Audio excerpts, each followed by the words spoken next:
Tonight we are standing beneath a sky made red by the burning towers of Troy. The night air is warm against your face, but the warmth does not come from summer. It comes from fire. Beyond the Greek camp, flames climb through cedar beams and painted chambers, sending sparks high above the ruined city. Smoke drifts toward the dark waters of the Hellespont, carrying the scent of ash, scorched timber, spilled wine, and the faint salt of the nearby sea. Somewhere behind the shattered walls, bronze strikes stone somewhere else. A horse cries out in the darkness, but along the shore, where black-hulled ships rest upon the sand, another sound is beginning to rise, the sound of men preparing to go home. Before we follow them, you can settle into the night wherever you're listening, and if these quiet journeys into the ancient world help you relax, you can gently like the video and subscribe. You might also leave your location and local time in the comments. It is always comforting to imagine listeners scattered beneath different skies, all entering the same old story together. For Odysseus, the story should almost be over. 10 years have passed since the Greek king sailed east to recover Helen and punish Troy. 10 years of councils, funerals, quarrels, hunger, disease, sacrifice, and battle. Men who arrived as young warriors now carry grey in their beards. Others will never leave this shore at all. And Odysseus has already given enough. You can imagine him walking among the ships in the uncertain light before dawn. He is no longer merely the clever king of Ithaca who once reluctantly joined the expedition. He is the mind behind Troy's final destruction. The wooden horse, the hollow offering that carried Greek warriors through the gates, has turned a siege that seemed endless into victory. Yet victory feels strangely quiet now. The sea wind catches Odysseus's cloak. Behind him, Troy burns. Ahead lies Ithaca. Home. He can almost rebuild it in memory. You can see the steep green slopes rising above a blue Ionian sea. Olive trees twist across rocky terraces. Goats move along narrow paths. Smoke curls from houses in the evening. Somewhere above the harbour stands the palace where Penelope waits, or where Odysseus desperately hopes she waits. And there is Telemachus. When Odysseus sailed for Troy, his son was an infant. Now the boy must be nearly grown. That thought contains a sorrow deeper than battle. Odysseus has missed the small things that no warrior can recover: first words, first steps, childhood questions, evenings beside the hearth. The Greeks can return stolen treasure. They can rebuild temples. They can raise monuments to the dead. But no god can return 10 lost years, at least. That is what Odysseus believes tonight. He does not yet know that another 10 years stand between him and his own doorway. Ancient Greek audiences hearing this story would have recognized something unsettling in the victory at Troy. A war did not simply end when the enemy fell. Violence left a spiritual weight behind it. Temples remained sacred even inside conquered cities. Suppliants possessed protections. The gods watched how victors behaved when no human power remained strong enough to restrain them. And Troy's final night is filled with violations. Later traditions tell the details differently. Some place particular blame on Ajax the Lesser, who attacks Cassandra as she seeks sanctuary at Athena's altar. Others emphasize the destruction of temples, the killing of captives, or the general arrogance of an army that has forgotten how dangerous triumph can be. Historians continue to debate how much these stories preserve older religious traditions and how much later poets shaped them to explain the disasters that follow. But within the myth, the message is clear. Troy has fallen, the anger of the gods has not. Near the shore, sacrifices are prepared before departure. You smell burning fat and incense carried across the camp. Wine darkens the earth beside an altar. Men lift their hands toward the gods and ask for favourable winds. Yet the signs are uneasy. Athena, once the great supporter of the Greek cause, has reason for anger. Poseidon, lord of the sea, remains impossible to predict. Zeus watches over oaths, guests, kings, and the order that mortals repeatedly disturb. For sailors, divine displeasure is not an abstract fear. The sea belongs to forces beyond human control. A ship of this age is a narrow wooden world surrounded by uncertainty. its planks flex beneath your feet. Rope scratches your palms, salt dries against your skin. The square sail depends upon winds no captain can command. Coastal navigation offers safety only while familiar landmarks remain visible. One storm can erase the horizon. One wrong current can carry you beyond everything you know. Odysseus understands the sea. Ithacans are island people. He has sailed between rocky coasts, entered unfamiliar harbours, watched clouds gather over distant mountains. Still, knowledge is not control. That distinction will become the lesson of his journey. Along the beach, his companions load bronze, cloth, weapons, jars of oil, provisions, and the spoils of war. They speak of wives and fathers, vineyards and farms. Perhaps some imagine arriving before winter. The distance from Troy to western Greece is significant, but under favourable conditions it does not require 10 years. No mortal aboard these ships expects an Odyssey. And perhaps that is the first mystery. Why should the man clever enough to end the Trojan War be unable to find his way home? Later, people will blame Poseidon, they will blame the Cyclops, they will blame Odysseus's crew, they will blame Odysseus himself. All of these answers contain truth. None explains everything. For now he looks west. Perhaps a bird crosses the smoky sky. Ancient Greeks watched such movements carefully. A bird appearing on the right or left, an eagle carrying prey. The sudden flight of ravens, these could become signs when interpreted by those who understood divine language. Whether Odysseus receives a specific omen on this particular morning varies among the traditions surrounding Troy's aftermath. But warnings surround the Greek departure like distant thunder. Not everyone agrees on when to sail. Not everyone agrees on which gods must first be appeased. The victorious alliance that survived 10 years of war begins to fracture almost immediately. Odysseus must choose whom to follow, when to leave, and which warnings deserve his attention. These choices seem small beside the fall of Troy. Soon, they will matter more than the entire war. You stand with him as the ships are pushed toward the water. Sand grinds beneath wooden hulls. Men lean against ropes and timber. The first cold wave washes around their ankles. Behind you, Troy is becoming memory. Ahead, the sea shines beneath the morning light. Odysseus steps aboard.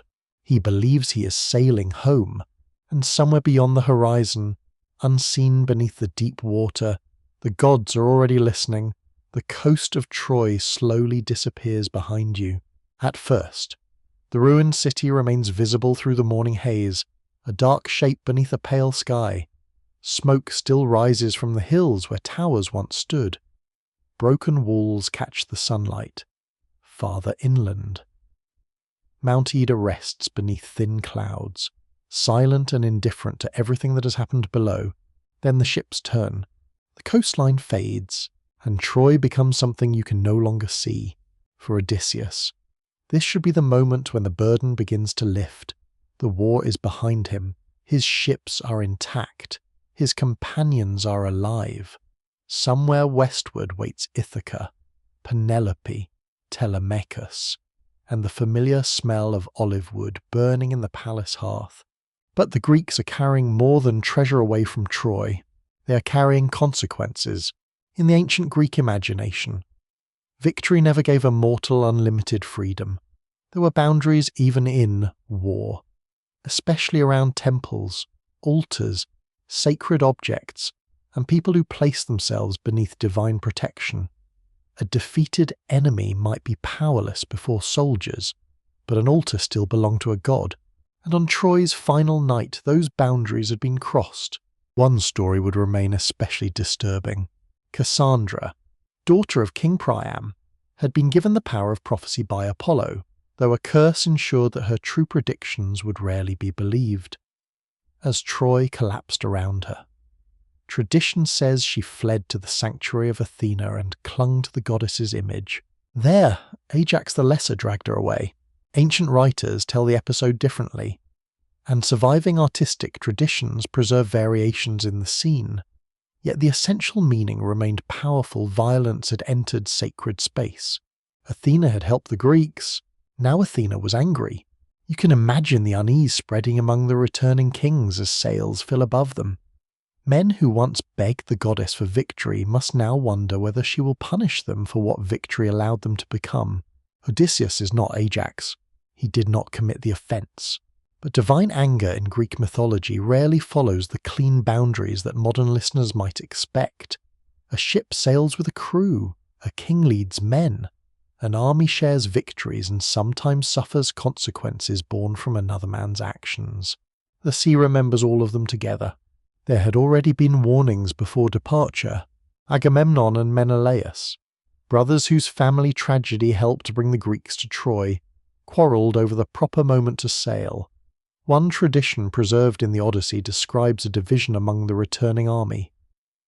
Menelaus wanted to depart quickly. Agamemnon wished to remain and perform sacrifices to calm Athena. The alliance begins to break apart. You can almost hear the argument beside the ships. Voices hardened by 10 years of command. Men exhausted enough to mistake urgency for wisdom. Men who have survived spears and arrows but now must decide whether an invisible anger is more dangerous than another night beside Troy. Odysseus initially sails with one group, then changes course and returns to Agamemnon before finally departing again. It is a strange beginning for a journey remembered for wandering. Before the great storms, before monsters and enchanted islands, Odysseus is already turning back. Perhaps he senses that something remains unsettled. Perhaps political loyalty draws him toward Agamemnon. Perhaps the surviving tradition preserves memories of competing homecoming tales once told independently around Greek hearths. No one can know exactly how early audiences understood every variation. The poems themselves emerged from generations of oral performance before reaching the forms that survive today. Storytellers could emphasize different kings, different offenses, different divine motives, but beneath those differences lies the same warning. Troy has fallen too violently for everyone simply to sail away. As night approaches, the ships move beneath a sky scattered with stars. The Mediterranean becomes black glass beyond the hull. Oars rise and fall when the wind weakens, entering the water with a soft rhythm. You hear wood creaking, canvas breathing overhead, water sliding along planks. Odysseus may stand near the stern, watching constellations used by sailors to understand direction. The Great Bear circles the northern sky. Familiar stars promise that the world still possesses order. Yet divine order has been disturbed, and another shadow follows Odysseus from Troy. Pride. His intelligence has just accomplished what 10 years of strength could not. Achilles could kill Hector, but Achilles could not breach Troy's walls. Agamemnon could command an enormous army, but command alone did not end the siege. Odysseus found the answer: the wooden horse, a deception so extraordinary that his name will forever become associated with cunning. You can understand why confidence grows inside him. That confidence is not yet the destructive arrogance he will display later, but the seed exists. He has learned that intelligence can overcome impossible obstacles. Soon he will begin to believe intelligence can overcome anything, even gods. The wind carries the ships toward the coast of Thrace, where another decision waits. The men have been away from home for a decade. They are tired, but they are also victorious warriors accustomed to taking supplies from hostile territory. The distinction between necessity and greed has grown thin. Ahead lies Ismarus, city of the Iocones, allies of Troy. Odysseus has every reason to remember them as enemies. But the war is over. That difference matters. A faint coastline appears beneath the morning sun. Hills rise beyond the water. Somewhere among them are houses, fields, livestock, jars of wine, and people who have survived the Great War without knowing that the Greeks are approaching. The ships angle toward shore. Perhaps a cautious commander should continue west. Perhaps the gods have already given enough warnings, but victory creates its own momentum.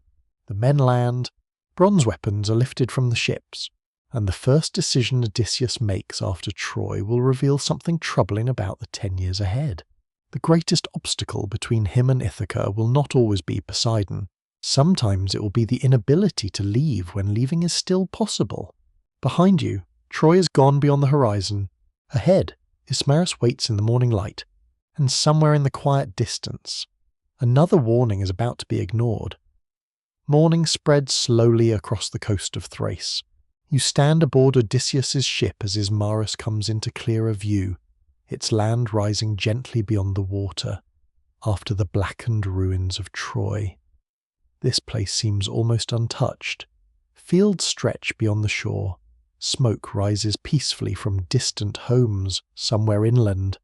Animals move through pasture, and vineyards grow beneath the same eastern sunlight that now warms the decks of the Greek ships. Yet the men around you do not see an innocent landscape.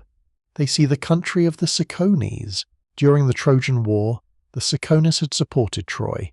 To Odysseus and his companions, they belong to the defeated side, and the habits of 10 years cannot be abandoned simply because Troy has burned. The ships reach the beach. Men jump into shallow water. Bronze catches the morning light. Sand presses beneath tired feet. Then Odysseus leads them toward Ismarus. In Homer's Odyssey, the story is told with disturbing simplicity. The Greeks attack the city, kill its men, seize its wealth, and take women captive. There is little attempt to soften what happens. For ancient audiences, raiding could belong to the world of heroic warfare. Yet the episode also carries a clear moral danger. The Greeks have already won their war. They do not need another battle. And this time, Odysseus cannot blame Agamemnon. He cannot blame Ajax. He cannot blame the chaos of Troy. This decision belongs to him. You can imagine the raid through fragments rather than noise. A gate opening beneath force, sandals striking stone, dogs barking from courtyards, clay jars breaking, the scent of smoke mixing with crushed grapes and dust. By afternoon, the fighting is finished. Odysseus orders the men to leave. Here, for a moment, he understands the danger perfectly. Take what has been seized, return to the ships, sail. But the crew refuses. It is a small rebellion, almost casual in its beginning. They have wine, they have sheep and cattle, they have survived Troy. Ithaca and the other Greek homelands seem close enough that one more evening on shore cannot matter. So they feast. You sit with them beneath a fading sky while fires crackle along the coast. Meat roasts over flames. Strong Thracian wine passes from hand to hand. Men speak loudly of the war they have survived and the homes they will soon see again. The sea beyond them is calm. That calmness is deceptive. Odysseus has given a warning. His men have ignored it. The pattern will return again and again during the voyage. At the island of Isolus, they will ignore what they have been told about the winds. On Thrinacia, they will ignore the command concerning the cattle of Helios.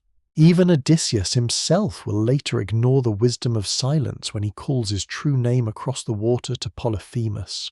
The journey is full of monsters, but warnings are often more important than monsters. Ancient listeners would have recognized the rhythm immediately. A boundary is given, a mortal crosses it. Consequence follows. Night settles over Ismarus. Perhaps Odysseus watches the inland darkness and feels that something is wrong. The surviving poem does not describe a prophetic dream here, yet the warning itself carries the weight of an omen. He has already sensed the need to leave, and every hour spent on the beach gives the surviving Cicones time. Those who escaped the raid have not disappeared. They have gone inland. There they summon their neighbours. These Cicones are numerous and skilled fighters. Homer describes them as capable warriors, especially from chariots. As dawn approaches, they begin moving toward the coast. The Greeks wake to a different world. You hear the first distant sounds before you clearly see them. Hooves, voices, the faint metallic rhythm of weapons. Then figures appear across the land. More and more of them. The men who feasted beside the ships reach for shields and spears. The warmth of celebration disappears. Odysseus organizes his companions along the shore, with the sea behind them and the Cicones advancing from inland.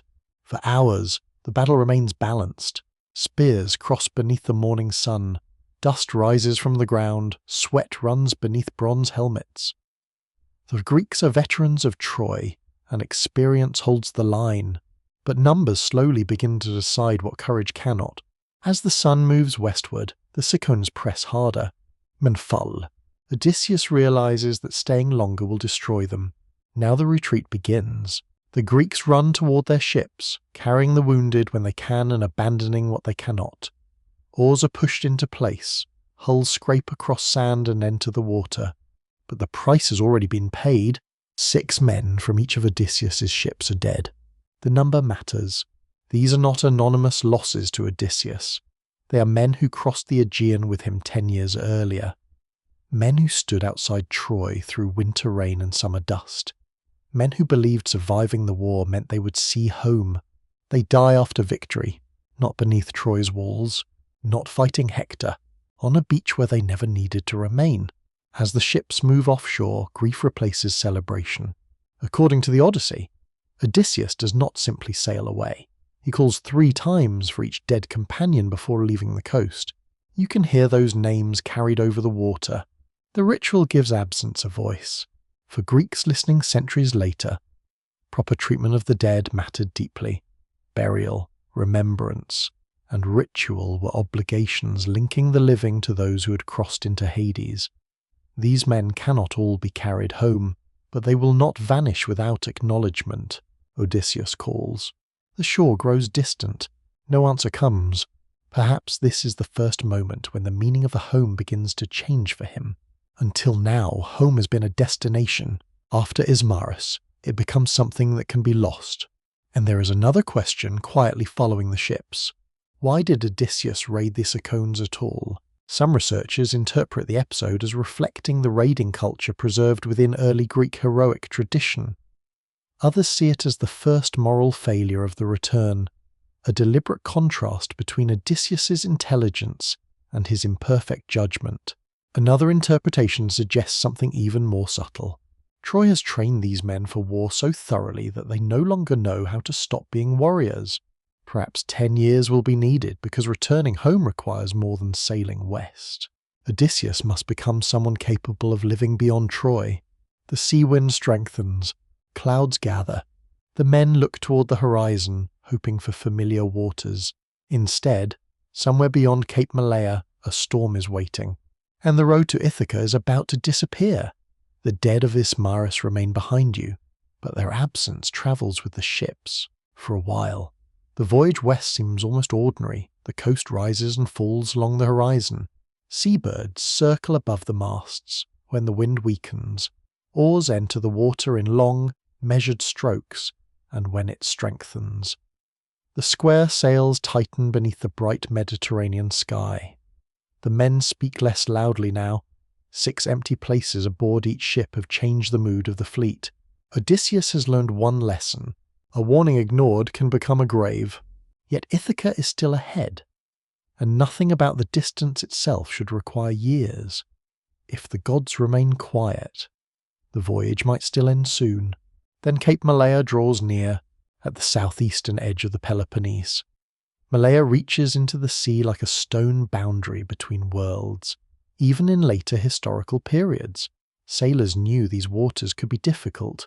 Winds, currents, exposed coastline, and limited ancient navigation made rounding such capes dangerous. Greek seafarers often preferred to remain within sight of land when possible, moving between recognizable islands, headlands, and harbours. For Odysseus, passing Malea means turning toward the western waters that lead eventually to Ithaca. Home is becoming imaginable again. You can almost feel the change among the crew. Men look toward the coastline and recognize the shape of Greece. Perhaps one points toward a distant ridge, another speaks of the island where his family waits. The smell of pitch and salt fills the deck, while sunlight glitters across the water. Then the sky changes. Clouds begin gathering above the horizon. The wind shifts. Sailors notice such things before anyone else. A sail that had been breathing steadily suddenly snaps. Waves that had followed one rhythm begin moving in another. Birds disappear toward land. There is no need for a prophet to explain the omen. The sea itself is warning you. Odysseus gives orders. Ropes are tightened. Men move across the deck. The ships draw closer together, but the first gust arrives with enough force to lean the mast against the sky. Then comes another. The calm Mediterranean disappears beneath darkening water. In the Odyssey, Odysseus remembers that Zeus sends the north wind against his fleet as they round Malea.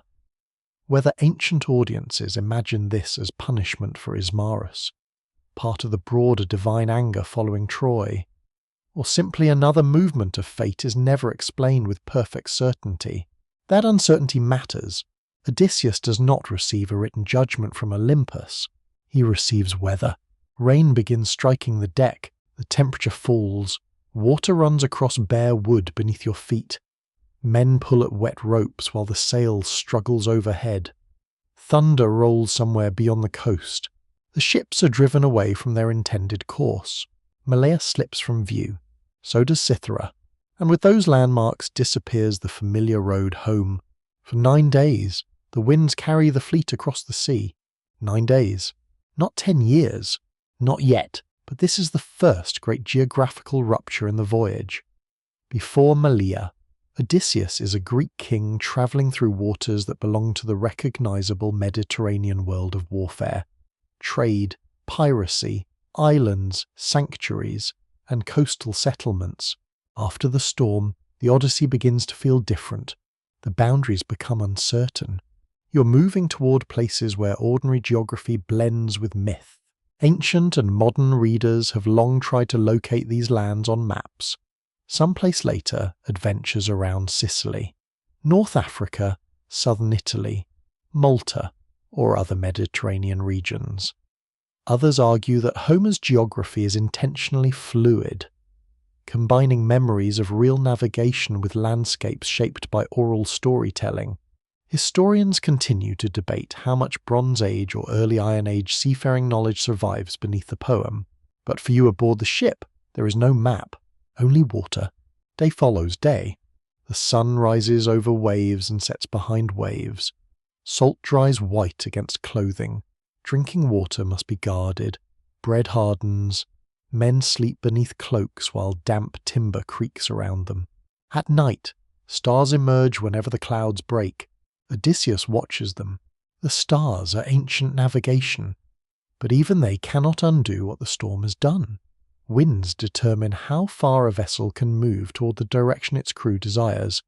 A ship cannot simply command the sea to release it. This would have felt deeply familiar to Greek audiences. Their world was connected by water, yet every voyage contained uncertainty. Poseidon could be honoured in sanctuaries and sacrifices because the sea was both road and threat. A harbour might enrich a city, while a storm could erase a family. You begin to understand why divine anger in Greek myth so often takes the form of nature. A god does not need to appear. A wave is enough. During the long nights, Odysseus may think again of the warning at Ismarus. He had known when to leave, yet his men remained. Now another question troubles the journey. Could the losses have been avoided if the Greeks had left Troy differently? Could Athena have been appeased? Could Odysseus have sailed with another group? Or was the storm waiting regardless?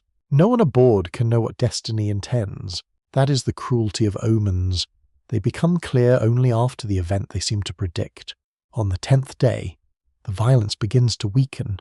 The wind falls. Clouds break apart. Men who have spent days fighting the sea emerge beneath sunlight. Ahead, land appears. At first it is only a line, then hills, then a shore. Relief passes through the ship. Land means fresh water, food, rest, perhaps directions, perhaps people who know where the storm has carried them. Odysseus approaches carefully. He has already learned what a welcoming coastline can conceal, yet this place seems peaceful. There are no armies gathering beyond the beach, no bronze flashing beneath the sun, no walls burning. Only quiet vegetation and the gentle movement of people along the shore. Odysseus sends men to discover who lives here and what kind of food they eat. It is a familiar act of reconnaissance. But the danger waiting on this island does not carry a spear. It does not roar. It does not threaten death. Instead, it offers something soft, something sweet. Something that can make Ithaca disappear without destroying a single ship.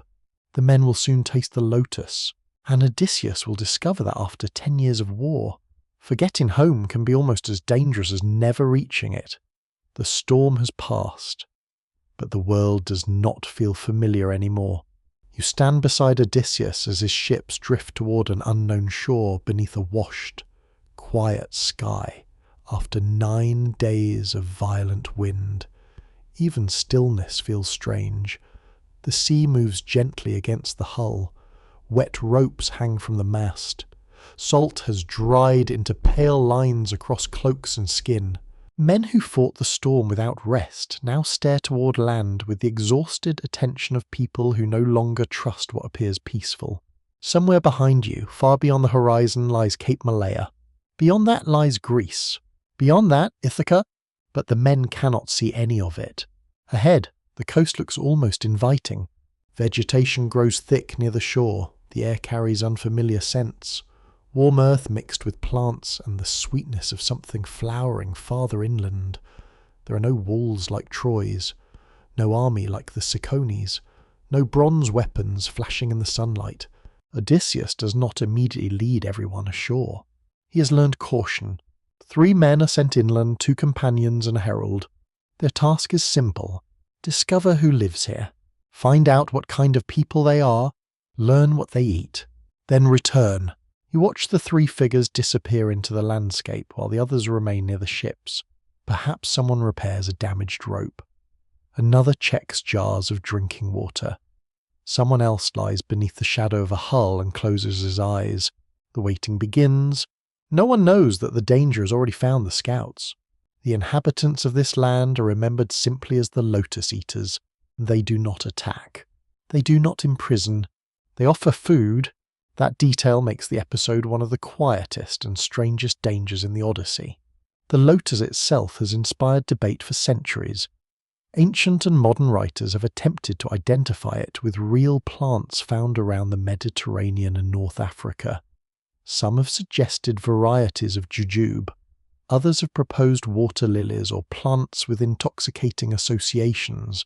Surviving evidence cannot securely identify Homer's lotus, and perhaps it was never meant to belong entirely to botany. Within the story, its meaning is more important than its species. Those who eat it forget the desire to return home. Imagine the 3 Greek sailors sitting beneath warm sunlight among strangers who show them no hostility after 10 years of war. Perhaps kindness itself feels intoxicating. They are given the lotus. They taste it, and something changes. Troy begins to lose its weight. The dead at Ismarus become distant. The storm becomes something that happened to other men. Most importantly, home begins to fade. Not the memory of Ithaca or Greece in a literal sense. Perhaps, but the longing that makes the memory matter. The men no longer wish to return to the ships. They want to remain. Hours pass. Odysseus waits. The sun moves across the sky. Still the scouts do not appear. The silence becomes an omen. You can sense his suspicion sharpening. A delayed scout might mean an ambush. It might mean capture after Troy and Ismarus. Violence is the danger he understands. What he finds is more unsettling. The men are alive, they are unharmed, and they do not want to be rescued. Odysseus discovers them among the Lotus Eaters, content to remain where they are, no longer interested in carrying messages back to the fleet. You can imagine him calling their names. Perhaps they smile. Perhaps they tell him there is no reason to continue. Why return to a ship? Why cross another dangerous sea? Why think about wives who may have changed? Children who may not remember you? Parents who may already be dead? Why keep carrying Troy inside you when you can simply sit beneath the sun and forget? For a weary sailor, these questions contain a terrible temptation. Odysseus refuses it. He takes his companions by force. The Odyssey tells you that they weep as he drags them back to the ships. There is something melancholy in that image. They are not crying because they are being taken from suffering. They are crying because Odysseus is returning memory to them. He brings them aboard and has them bound beneath the rowing benches so they cannot escape. Then he gives an immediate command. Everyone must leave. No one else may taste the lotus. This time, unlike at Ismarus, the warning is obeyed. The men climb aboard. Oars enter the water. The shore begins to recede, and the Lotus Eaters do not pursue them. They simply remain behind. That may be what makes the place so haunting. There is no curse shouted after the ships. No god appears in the clouds. No monster rises from the beach. The danger lets you leave.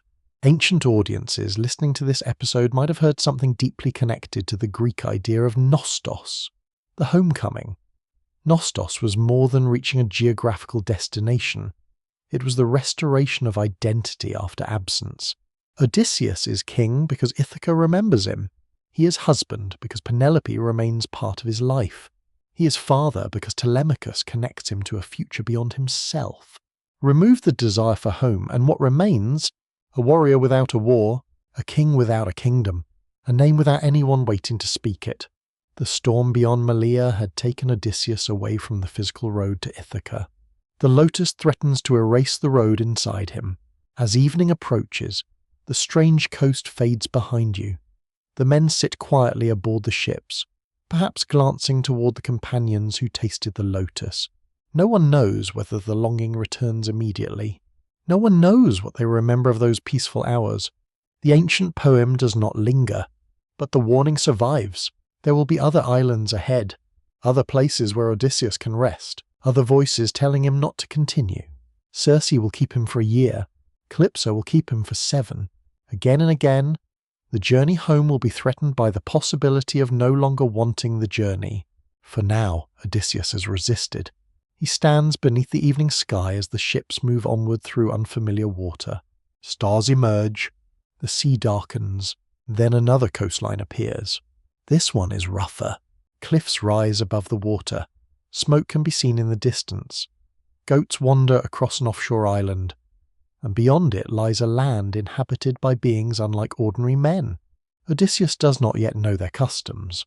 He does not know whether they honour strangers. He does not know whether they fear Zeus. But curiosity draws him closer, and somewhere inside a cave ahead, a giant son of Poseidon is waiting. The storm carried Odysseus away from home. The lotus tried to make him forget it.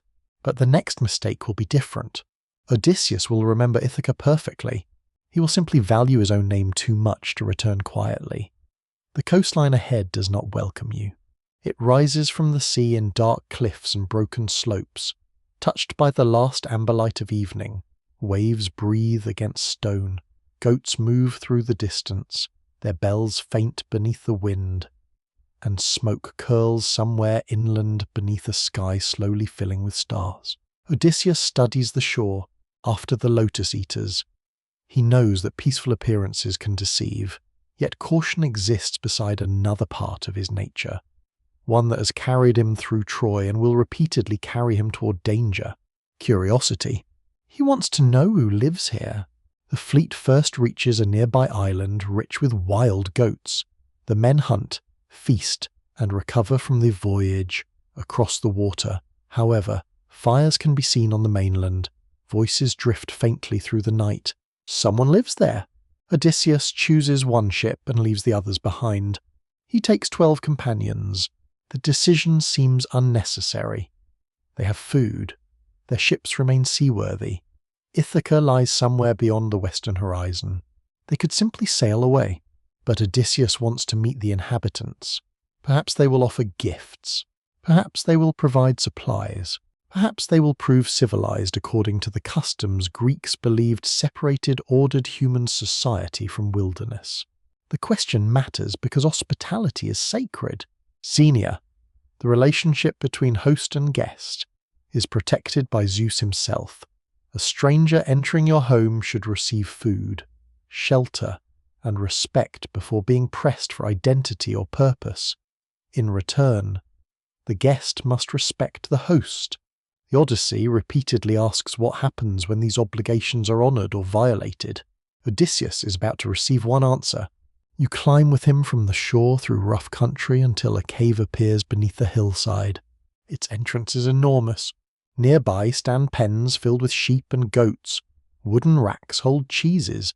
Containers overflow with milk and whey. The owner is absent. Odysseus's companions immediately understand the opportunity. Take some cheese, drive away a few animals, return to the ship. Leave. It is another warning, and once again Odysseus ignores it. He wants to meet the cave's owner. More specifically, he expects a guest gift. That expectation may sound strange after he's entered another man's home uninvited and begun eating his food. Yet within the heroic world, Odysseus assumes the stranger will recognize the sacred customs of hospitality. He waits. Night gathers outside. Then the ground seems to change beneath you. Heavy footsteps approach. A vast figure enters carrying firewood. Polyphemus, the Cyclops. Later art will often imagine him with one enormous eye centered in his forehead. Ancient literary and visual traditions vary in how Cyclopes are represented, but Homer's Polyphemus belongs unmistakably to a world beyond ordinary humanity, gigantic, isolated, powerful, and contemptuous of the social order Odysseus expects. He drives his flock inside. Then he lifts a massive stone and rolls it across the entrance. The sound echoes through the cave. Only now does Odysseus understand the trap. The stone is too heavy for all 12 men together. The fire is lit. Its glow reaches the strangers. Polyphemus sees them. His voice fills the cavern as he demands to know who they are and where they came from. Odysseus answers carefully. He says they are Greeks returning from Troy. He invokes Zeus, protector of strangers. He asks for hospitality. The Cyclops is unimpressed. He tells Odysseus that Cyclopes care nothing for Zeus or the blessed gods. They are stronger. The words themselves are an omen. Odysseus has entered a place where the sacred rule he expected to protect him has no authority over his host. Then Polyphemus asks where the ship is. Odysseus lies. He claims Poseidon destroyed it against the rocks. It is a clever answer, and there is a bitter irony hidden inside it. Poseidon has not destroyed Odysseus's ship, not yet. The god's name has entered the cave before Odysseus understands how deeply Poseidon will shape his future. Polyphemus suddenly seizes 2 men. What follows is brutal. But the horror lies as much in helplessness as violence. The companions who survive Troy can do nothing. The giant kills the men and consumes them, then lies down among his animals and sleeps. Odysseus reaches for his sword. He could kill Polyphemus now. Then he sees the stone. If the Cyclops dies, no one can move it. Victory would become imprisonment, so Odysseus waits. Morning arrives. Polyphemus kills 2 more men before taking his flock outside. He seals the cave again. Odysseus begins planning. Among the Cyclops' possessions is a great olive wood club. Odysseus and his surviving companions cut a section from it, sharpen one end and harden the point in fire. Then they hide it. When Polyphemus returns that evening, 2 more companions die. But Odysseus has brought something from the ship. Wine, not ordinary wine, but extraordinarily strong wine given to him by Maron, a priest of Apollo whom Odysseus spared during the raid at Ismarus. The past is returned. From the violence of Section 3 comes the object that may now save his life. Odysseus offers the wine to Polyphemus. The Cyclops drinks. Again and again. Soon his enormous body begins to weaken beneath intoxication. He asks Odysseus his name. Odysseus gives one of the most famous answers in mythology. Nobody. That is his name. Nobody. Polyphemus promises that nobody will be eaten last. Then he collapses. Odysseus and his companions heat the sharpened olive stake until its point glows in the fire. Together they drive it into the Cyclops' eye. Polyphemus awakens roaring. Outside, neighbouring Cyclops hear him and call through the darkness. Who is hurting you? Polyphemus answers truthfully. Nobody's killing me. Nobody's hurting me. His neighbours conclude that no mortal attacker is present. Perhaps his suffering comes from Zeus, and if so, they tell him to pray to his father Poseidon. Then they leave. Odysseus's deception has worked, but escape is not complete. At dawn, Polyphemus moves the stone and sits at the entrance, touching the backs of his animals as they pass outside. Odysseus ties his companions beneath the bellies of the larger sheep. He himself clings beneath the great ram. One by one, they pass beneath the Cyclops' hands. Cold morning air touches your face. The sea appears below. Freedom. The men reach the ship and push into the water. They have survived. Odysseus could now disappear. Instead, from a safe distance, he calls back. He mocks Polyphemus. His companions beg him to stop. Another warning, another chance to leave silently. Odysseus ignores them. He cannot allow his greatest act of cunning to belong to nobody, so he shouts his true identity across the sea. Odysseus, son of Laertes, king of Ithaca. Polyphemus becomes still. Long ago, he says, a prophecy warned that a man named Odysseus would blind him. He had imagined someone enormous. Instead came this small, clever stranger. Then the Cyclops raises his hands toward the sky and calls upon his father, Poseidon, the sea god. His prayer travels across the darkening water. Let Odysseus never reach home, but if fate requires that he return, let him arrive late, in misery, after losing all his companions. The words settle over the sea like a shadow. The storm beyond Malea had pushed Odysseus from his course. Now his own pride has given the wandering a purpose. Somewhere beneath the waves, Poseidon hears his son, and Ithaca suddenly becomes very far away. The voice of Polyphemus fades behind you, but his prayer does not. Odysseus's ship moves across the dark water while the blinded Cyclops remains somewhere along the distant shore. Enormous hands lifted toward the sky. The surviving companions pull at their oars. Their breathing is heavy. Their arms ache after the escape from the cave, yet no one celebrates. They have heard the curse. The sea around them seems unchanged. Small waves touch the hull. The evening wind fills the sail. Stars appear one by one above the horizon. Nothing rises from the deep. No thunder answers Polyphemus. And perhaps that silence is more unsettling than a storm. Poseidon has heard his son. You cannot see the god beneath the waves. But ancient Greek listeners would not have needed to see him. Poseidon was present wherever the sea moved. He was the power behind storms and earthquakes, the god whose trident could shatter rock, raise islands, and make the ground tremble beneath cities. For islanders and sailors, his favour mattered. Sanctuaries dedicated to Poseidon stood throughout the Greek world, often near capes and coastlines where the danger of the sea could never be forgotten. Sailors offered prayers before voyages. Sacrifices acknowledged a simple truth, however skilled the captain. The water remained beyond mortal command. Odysseus has just insulted the son of that god. Worse, he has announced exactly who he is. Odysseus, son of Laertes, king of Ithaca. His name, which he could not resist revealing, has become the address to which divine anger may now be sent. The irony is quiet and cruel. Inside the cave, Odysseus survived because he became nobody. Outside it, he endangered himself because he needed to become Odysseus again. The companions know it, as the ship crosses back toward the island where the rest of the fleet waits. Perhaps no one wishes to speak about what happened. 6 of the 12 men who entered the cave are gone. Their voices will never again rise beside the rowing benches. The losses at Ismarus return to memory. There, Odysseus had warned others and been ignored. Here others warned Odysseus. He ignored them. The pattern has turned back upon him. When the ship reaches the waiting fleet, relief spreads among the sailors who remained behind.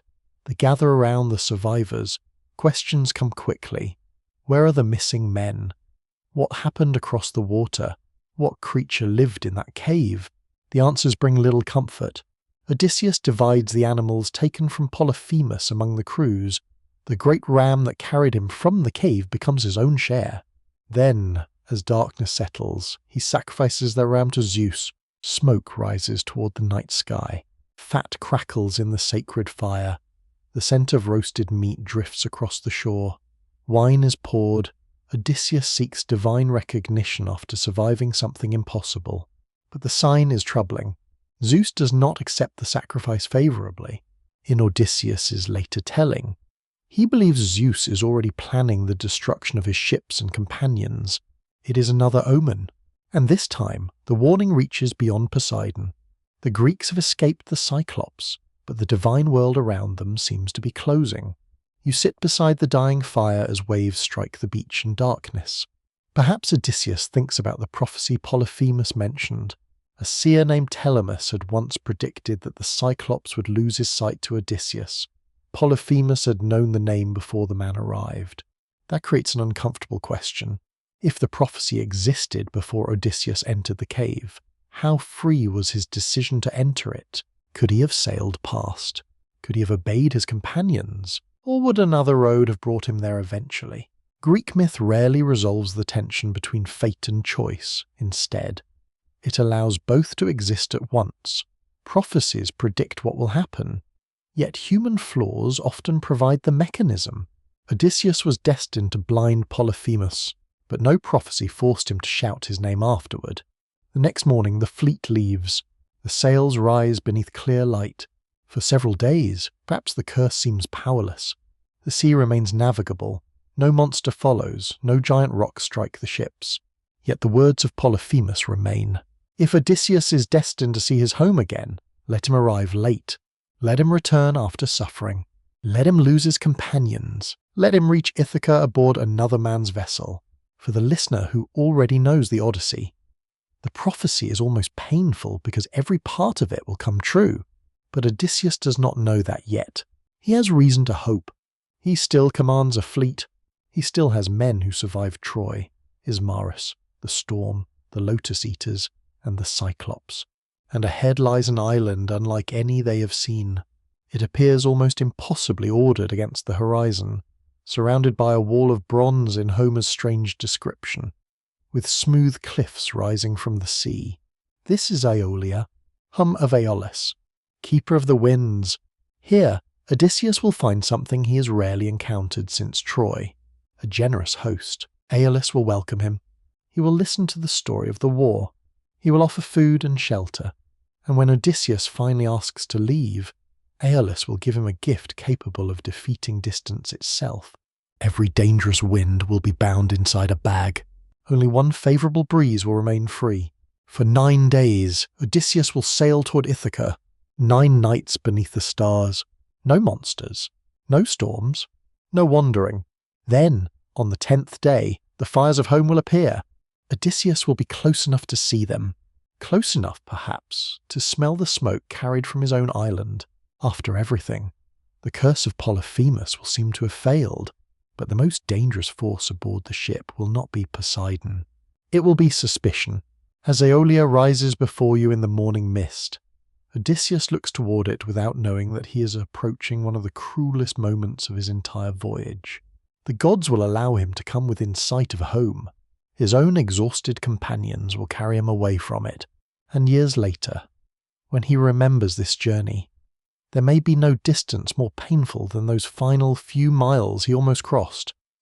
Aeolia rises from the sea like a place imagined in a dream. As the ships approach, you see steep cliffs surrounding the island and, in Homer's strange description, an unbroken wall of bronze enclosing it. Sunlight glimmers against the heights.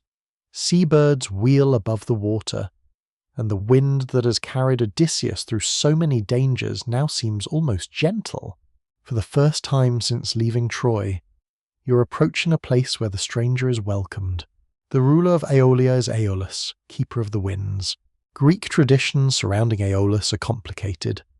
Different ancient sources sometimes blur several figures bearing the same name, and later writers would interpret the ruler of the winds in different ways.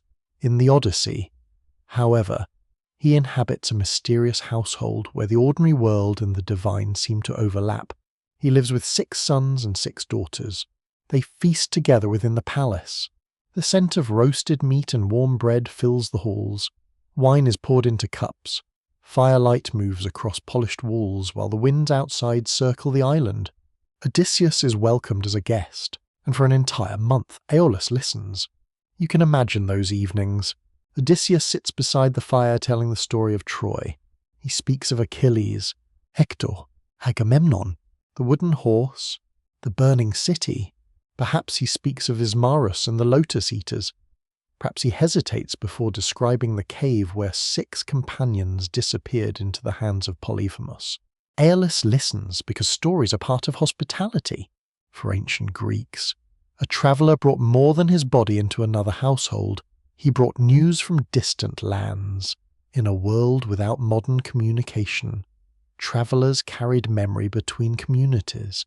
Odysseus has become a vessel of memory, but eventually memory must give way to longing. He asks Aeolus for help returning home. The Keeper of the Winds agrees. When the ships are prepared to depart, Aeolus gives Odysseus something extraordinary. A bag made from the hide of an ox. Inside it, he binds the dangerous winds, the north wind, the south wind, the east wind. Every force capable of driving Odysseus away from Ithaca is sealed within the leather and secured with a shining silver cord. Only the west wind is allowed to blow. It will carry the ships home. The gift feels almost like an answer to Polyphemus' curse. Poseidon may rule the sea, but Aeolus has given Odysseus control over the winds that move across it. Before Odysseus leaves, however, the gift itself seems to contain an unspoken warning. Do not open the bag. The winds must remain bound. The ships depart. Aeolia fades behind you, and the west wind begins carrying the fleet toward Ithaca. One day passes, then another, and the sea remains calm. The sails stay full. At night, stars stretch across the sky, reflected faintly in black water. During the day, sunlight warms the deck.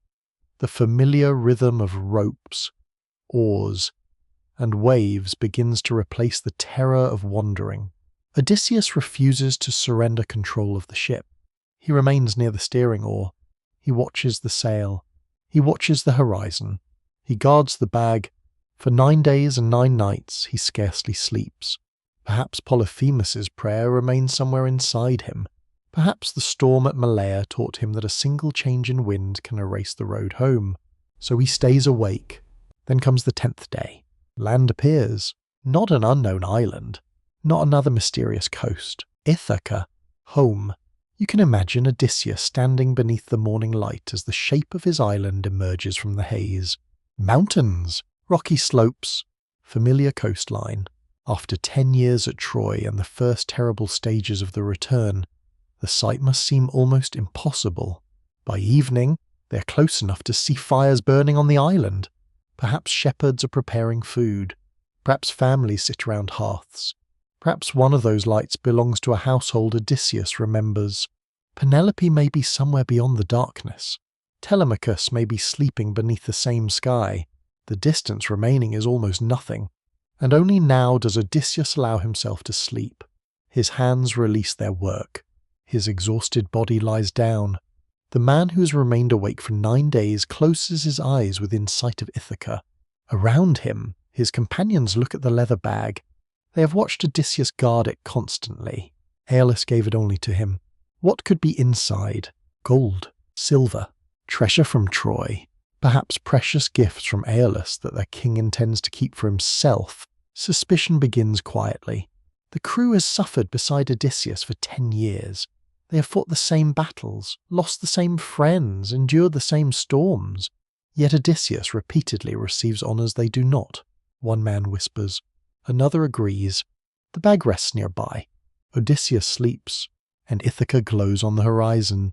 No Cyclops forces their hands. No god commands them. They open the bag. The world explodes into wind. Every force Aeolus had imprisoned escapes at once. The sail snaps violently. Men shout. The sea rises. Odysseus awakens to chaos, and the coastline of Ithaca begins moving away. Imagine that moment. Home was visible. Then it recedes. Odysseus watches the island disappear as the unleashed winds drive the fleet backward across the sea.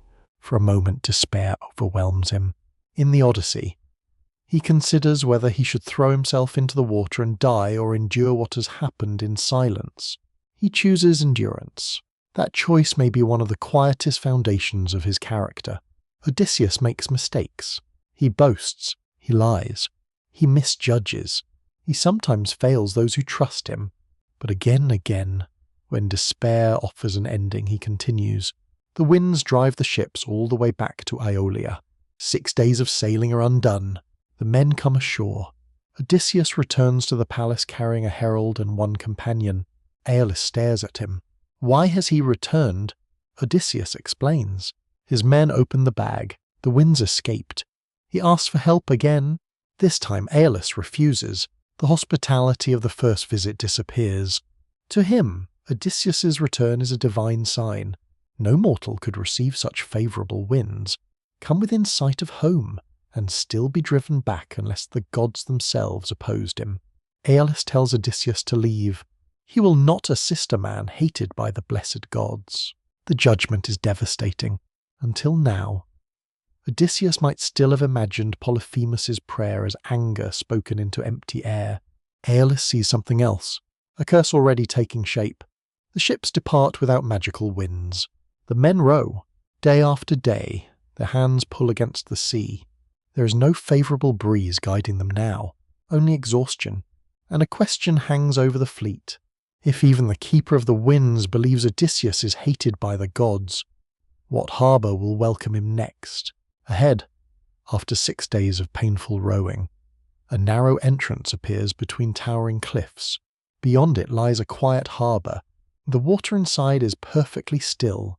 Almost every captain guides his ship into its protection. Odysseus alone leaves his vessel outside. Perhaps caution has finally begun to change him. Perhaps some warning reaches him through instinct rather than prophecy, because the harbour ahead is safe only in appearance. And before Odysseus leaves it, nearly every ship that survived Troy will be gone for 6 days. The men row. There is no enchanted west wind now. No divine gift pushes the fleet toward Ithaca. The leather bag that once contained the winds has become useless, and Aeolus's final judgment follows Odysseus across the water. A man hated by the gods. You can imagine how those words settle among the crews. Hands close around wooden oars, shoulders ache, blisters split against rough handles. The ships move beneath daylight and stars, driven by men who had once come within sight of their own homes. Nobody speaks of how close Ithaca had been. Perhaps there is nothing to say. Then, on the 7th day, land appears. The coast rises dramatically from the sea, and between towering cliffs you see a narrow entrance leading into a sheltered harbour. The water inside is astonishingly still. No waves disturb its surface. Steep rock surrounds it almost completely, creating what appears to be the perfect refuge for exhausted sailors. One after another, the captains guide their ships through the entrance. The vessels are moored close together inside. Only Odysseus hesitates. Something about the harbour troubles him. Perhaps the lesson of the Lotus Eaters remains in his memory. Peaceful places can hide dangerous things. Perhaps he remembers the cave of Polyphemus, where entering a protected space became imprisonment. Perhaps Aeolus's rejection has made him suspicious of every shore. Whatever the reason, Odysseus keeps his own ship outside the harbour. He secures it beneath the cliffs near the entrance. It is a small decision. Soon it will save every person aboard. Odysseus climbs to a high point and looks inland. No fields are clearly visible. No herds move nearby. There is little smoke except a single column rising in the distance. Someone lives here. He sends 3 men to investigate. Again, as in the land of the Lotus Eaters, scouts walk inland while Odysseus waits near the sea. They follow a road. Soon they encounter a young woman carrying water from a spring. She is the daughter of Antiphates, king of the Laestrygonians. The girl tells them where her father's palace stands. Nothing in the direction seems threatening. The scouts continue, but perhaps there is an omen in the scale of everything around them. The roads seem broad, the buildings immense. The woman they meet belongs to a people unlike ordinary mortals. Ancient storytellers placed the Laestrygonians somewhere at the edges of the familiar world. Later readers tried to identify their country with locations around Sicily, Sardinia, or other parts of the western Mediterranean. But Homer's landscape refuses to settle comfortably onto a modern map. There is another strange detail. Odysseus describes a land where the paths of night and day seem unusually close, where a shepherd returning with his flock might meet another setting out. Some researchers have wondered whether distant memories of northern summer light lie behind the passage. Others see poetic exaggeration describing long working days or simply the uncanny geography of a mythical realm. No explanation removes the unease. The scouts reach the palace. Inside they encounter the queen. She is enormous. The men freeze. Then King Antiphates enters. Hospitality should begin now. A stranger has arrived at a royal household. Food should be offered. Questions should follow. Zeus protects the guest, but you have already seen what happens when the customs of hospitality collapse. Polyphemus ignored them. Antiphates does something worse. He seizes one of Odysseus's men and kills him for food. The other two run.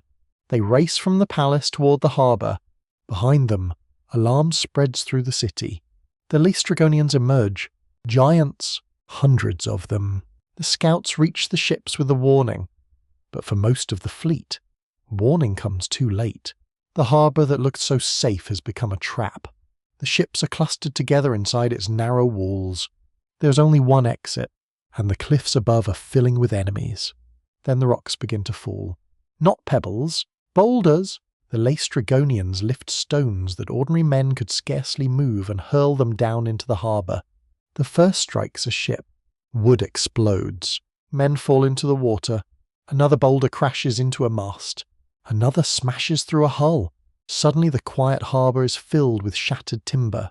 Screams, foam, and the violent echo of stone against rock. You stand aboard Odysseus's ship outside the entrance.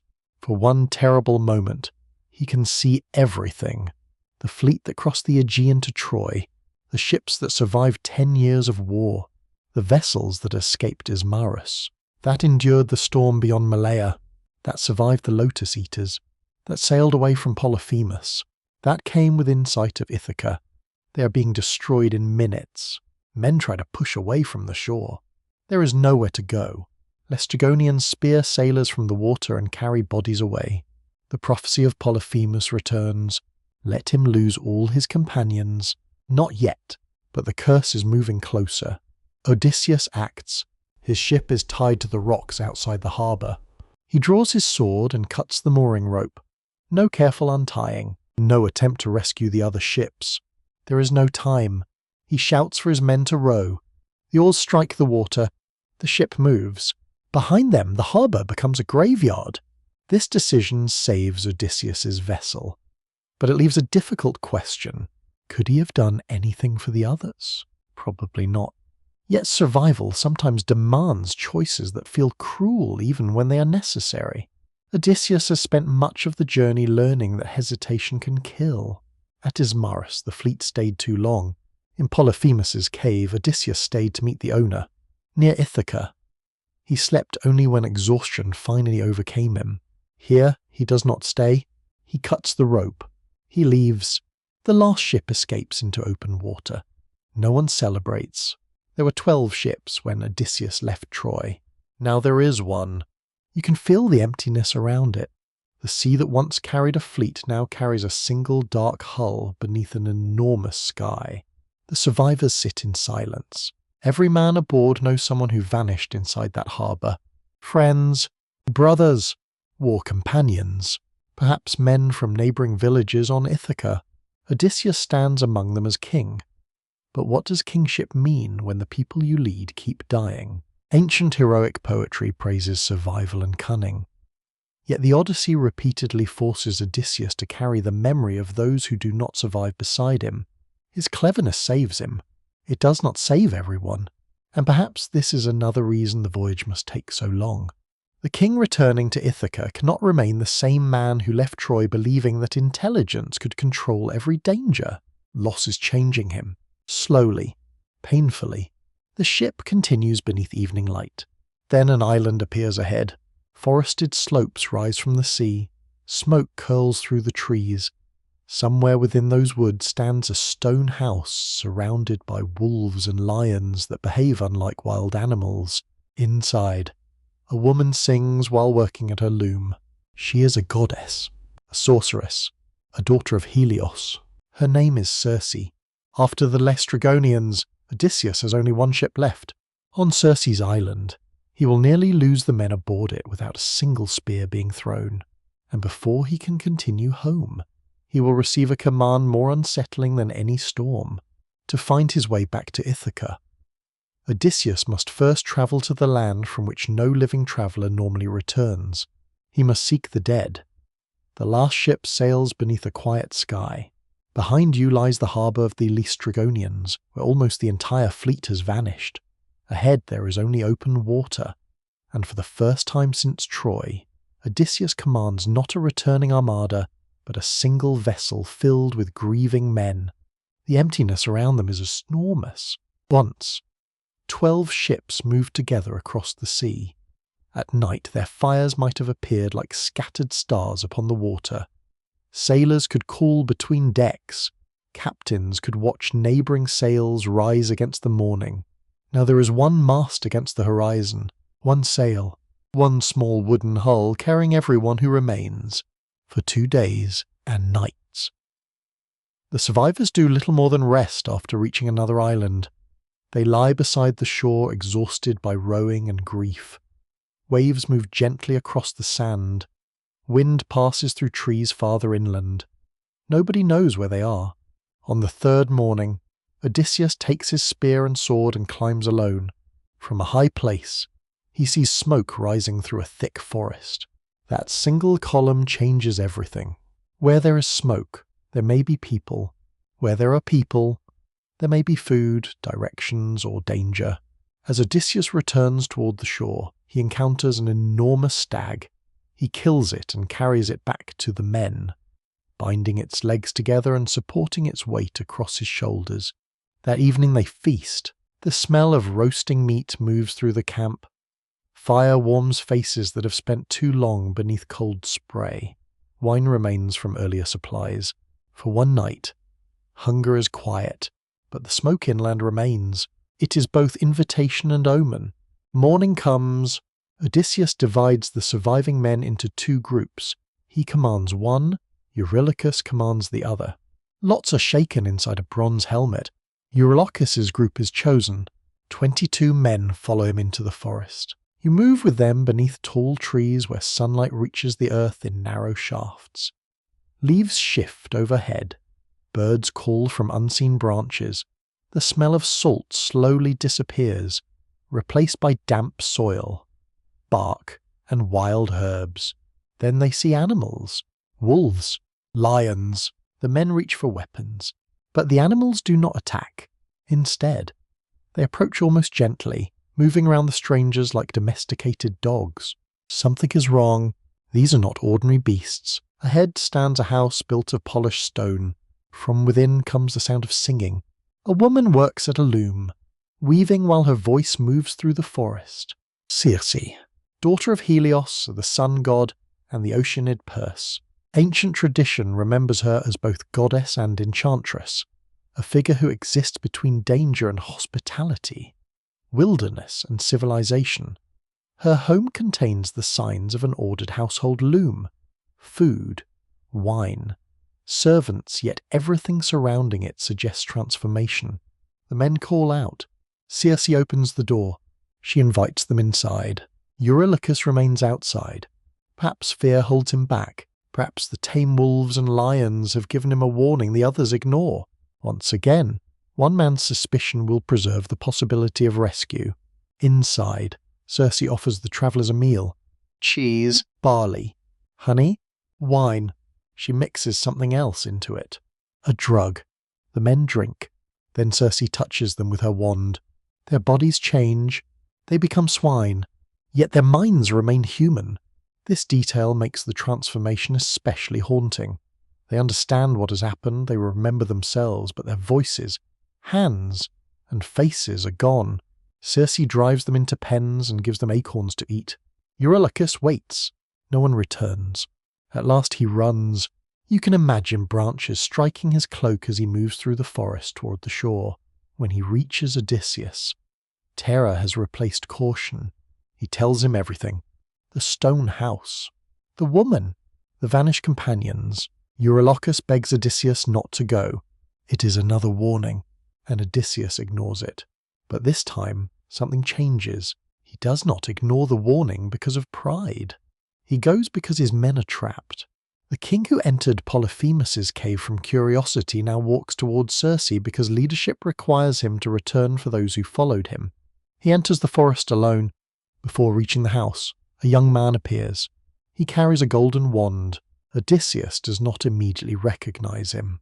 Then the stranger reveals himself, Hermes, messenger of the gods. The divine appearance is the sign Odysseus desperately needs. Hermes warns him that Circe will attempt to transform him as she transformed the others. Then he gives Odysseus a mysterious plant. Its root is black. Its flower is white as milk. The gods call it moly. Mortals, Hermes says, would find it difficult to pull from the earth. Scholars have long wondered whether moly reflects a real medicinal plant. Garlic, snowdrop, and other species have been proposed. Another interpretation suggests that searching for a botanical identification misses the point. Moly belongs to the boundary between mortal vulnerability and divine knowledge. Odysseus survives because a god reveals what a human cannot know alone.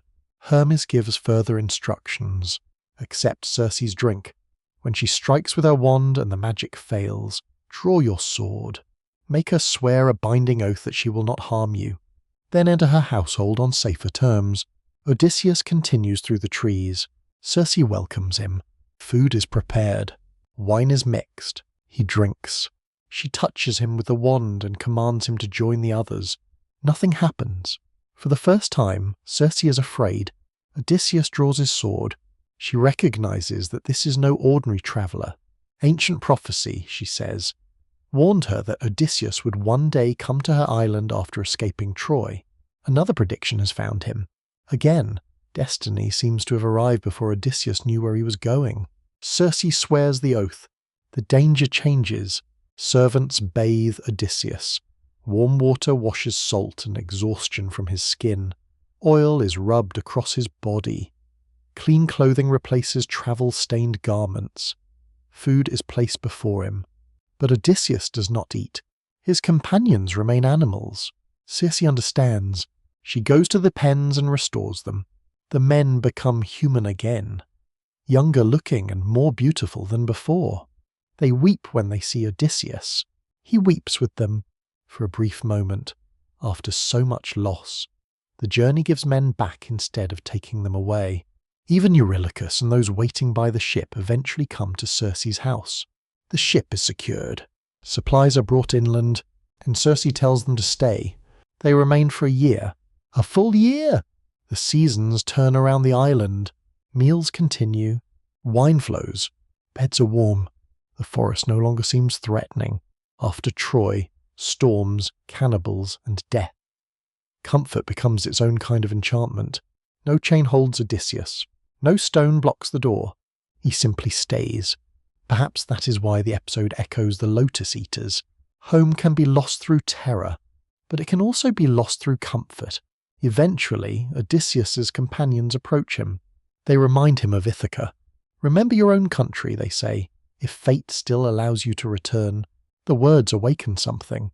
Penelope, Telemachus, the palace above the harbour, the olive trees. Odysseus goes to Circe and asks to leave. She does not refuse, but her answer contains a new warning. The road to Ithaca cannot continue westward yet. Before Odysseus can return to the world of the living, he must sail beyond familiar waters to the edge of ocean. There he must seek Tiresias, the blind prophet, and Tiresias is dead.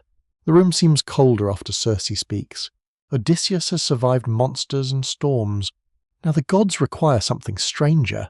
To learn how to return home, you must first enter the darkness of the underworld. Circe's words change the air inside the hall. A moment earlier, Odysseus had been thinking of departure.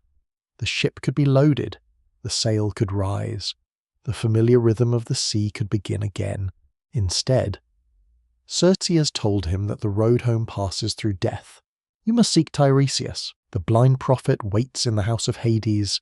For the first time in all his wandering, Odysseus breaks down. He sits upon Circe's bed and weeps. The reaction matters because Odysseus has already faced things that should have broken him. He has watched Troy burn. He has lost men at Ismarus. He has stood inside the cave of Polyphemus. He has seen his fleet destroyed by the Laestrygonians. Yet the underworld belongs to another order of fear. A storm can be survived. A monster can be deceived. Death cannot be defeated by cleverness. Circe allows his grief to pass before explaining what must be done. No ordinary map will guide him. He must sail toward the limits of ocean, beyond the familiar Mediterranean world, until he reaches the land of the Cimmerians, a people wrapped in mist and darkness. There the sun does not shine upon the landscape as it does elsewhere. He must beach the ship, then he must dig a trench. Into it he must pour offerings for the dead milk and honey, sweet wine, water, and barley.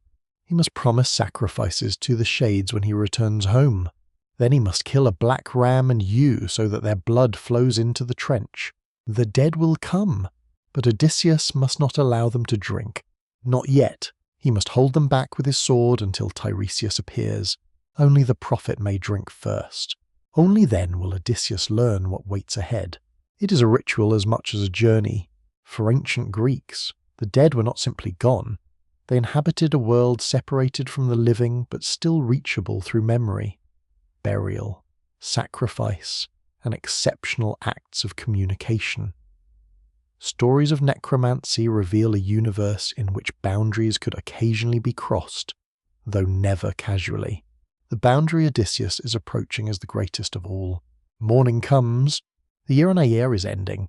The men carry provisions toward the shore. Circe supplies the animals needed for sacrifice. The hull is pushed into the water, but before they can leave, death arrives without waiting for them to seek it. One companion is missing, Elpenor. He's young, neither the strongest nor the wisest among the crew during the night after drinking too much wine. He had fallen asleep on the roof of Circe's house.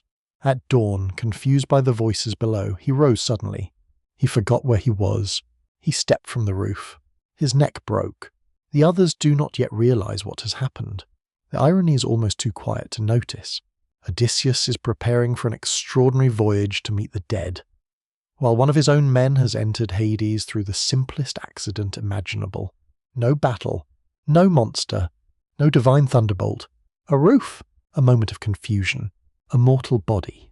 Ancient audiences understood this fragility. Heroic poetry may fill the world with gods, kings, and prophecies, but death itself often arrives without grandeur. The ship departs. Circe sends a favourable wind behind the sail. Once again, a divine breeze carries Odysseus onward, recalling the gift of Aeolus, but this time there is no Ithaca ahead. The men sail through the day, then through darkness. Eventually they reach the edge of ocean and the land Circe described. The Cimmerians dwell beneath cloud and mist. Homer imagines them in a region where sunlight never reaches the earth. Whether this strange landscape preserves some distant geographical memory or belongs entirely to poetic cosmology remains uncertain. Ancient traditions often placed entrances to the underworld at remote edges, caves, volcanic regions, or places where the landscape itself seemed to open downward. Here, geography becomes theology. You step onto the shore. The air feels cold. Mist gathers over the ground. The sea behind you seems very far away despite being only a short distance from your feet. Odysseus follows Circe's instructions. He digs the trench. Milk and honey are poured, then wine, then water. Barley is scattered.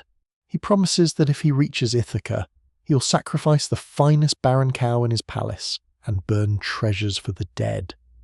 For Tiresias, he promises a black ram, the finest in his flock. Then the animals are killed. Dark blood fills the trench, and the dead begin to gather. At first, perhaps they appear only as movements within the mist. Then shapes emerge. Young men, old men, women who knew sorrow. Warriors still carrying the memory of wounds. The shades crowd toward the blood. Their voices fill the darkness with a strange, thin sound.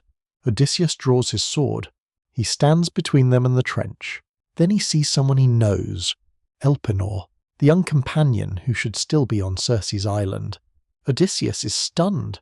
He asks how Elpenor reached this place before the ship. The shade explains. The roof. The fall. The body left unburied. Then Elpenor makes a request. Do not forget me. When you return to Circe's island, burn my body with my armour. Raise a mound beside the sea.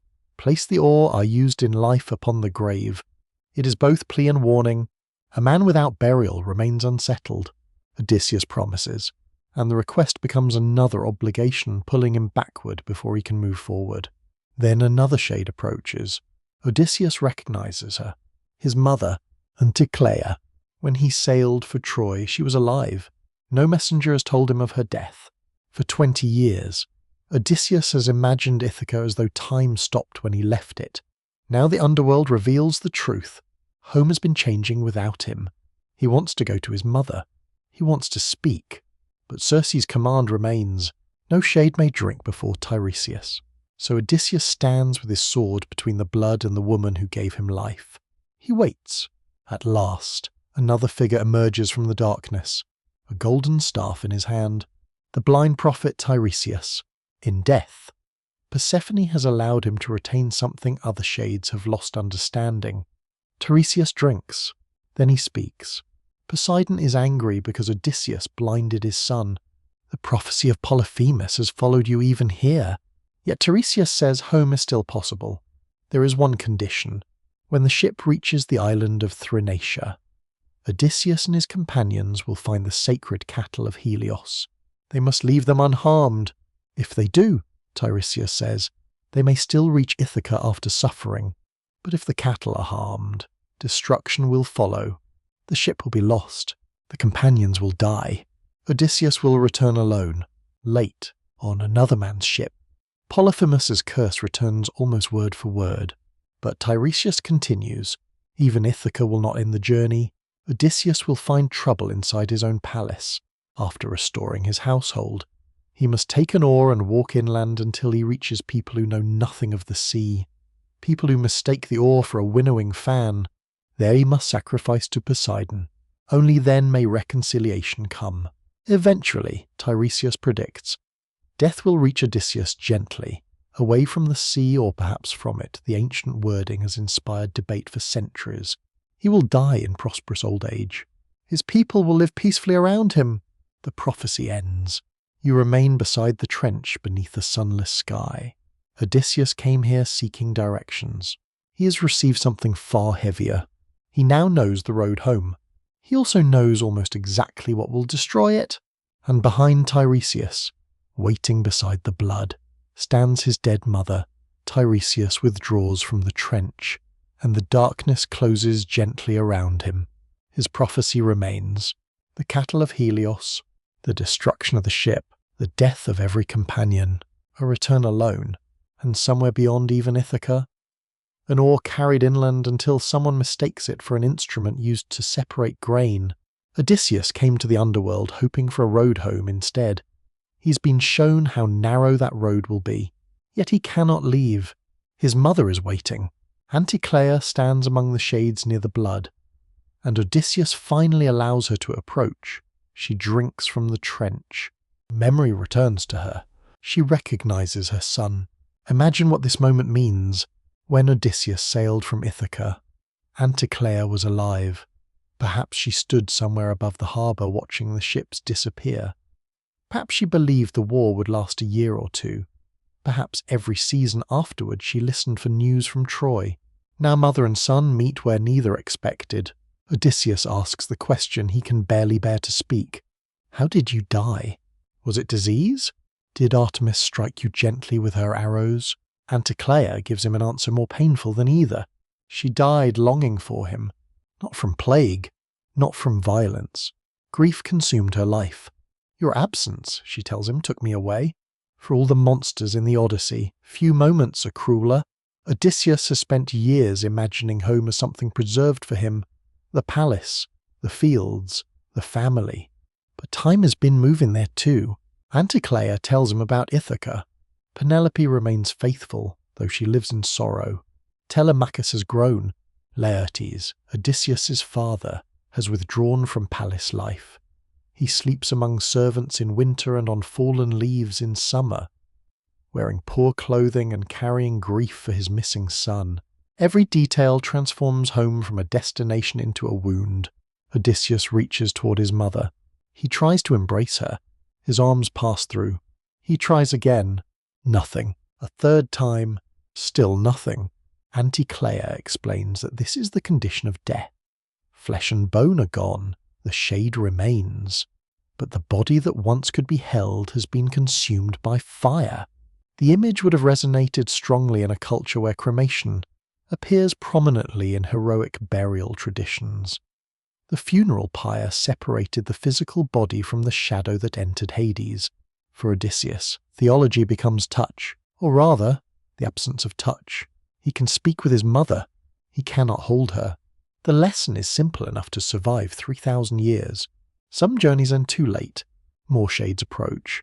Women of the heroic past gather near the blood, carrying stories of kings, gods, marriages, births, betrayals, and ancient families. Odysseus hears names belonging to generations before Troy. The underworld becomes an archive of memory. In oral culture, genealogy was not merely a list of ancestors. It connected communities to legendary landscapes and sacred histories. A family could understand itself through the names of those who came before, just as a city might understand its identity through a founding hero. Yet Odysseus has not come here to study the past. Soon, the past he knows personally begins walking toward him. Agamemnon appears, the great commander of the Greek expedition. At Troy, Agamemnon possessed wealth, authority, ships, warriors, and the prestige of kingship. Odysseus last knew him as a victorious ruler preparing to return to Mycenae. Now he is a shade. Odysseus asks what happened. Agamemnon tells him. He reached home. That should have been the happy ending. Instead, he was murdered. The traditions surrounding his death vary in detail, especially in later tragedy. But the Odyssey emphasizes betrayal within his household. Aegisthus and Clytemnestra destroy the returning king. The man who survived Troy dies at home. Suddenly Ithaca itself becomes uncertain. Agamemnon gives Odysseus a warning. Do not return carelessly. Do not reveal everything immediately. Test the situation. Learn what has changed before trusting the palace you remember. This warning will matter, years later, when Odysseus finally reaches Ithaca. He will not march openly through the harbour announcing his name as he did to Polyphemus. He will hide it. He will disguise himself. He will observe. The dead are teaching him how to survive among the living. Then Achilles approaches, the greatest warrior of the Trojan War. Odysseus tries to comfort him. Achilles was honoured almost like a god among the Greeks, and now he holds importance among the dead. But Achilles rejects the consolation. He would rather serve as a poor labourer among the living than rule over all the dead. The words quietly overturn the heroic dream of glorious death. At Troy, men sought Kleos fame that could outlive the body. Achilles achieved it. His name will survive for millennia. Yet the shade of Achilles tells Odysseus that life itself is worth more. For a man struggling desperately to reach home, the message could hardly be clearer. Survival is not cowardice. Returning matters.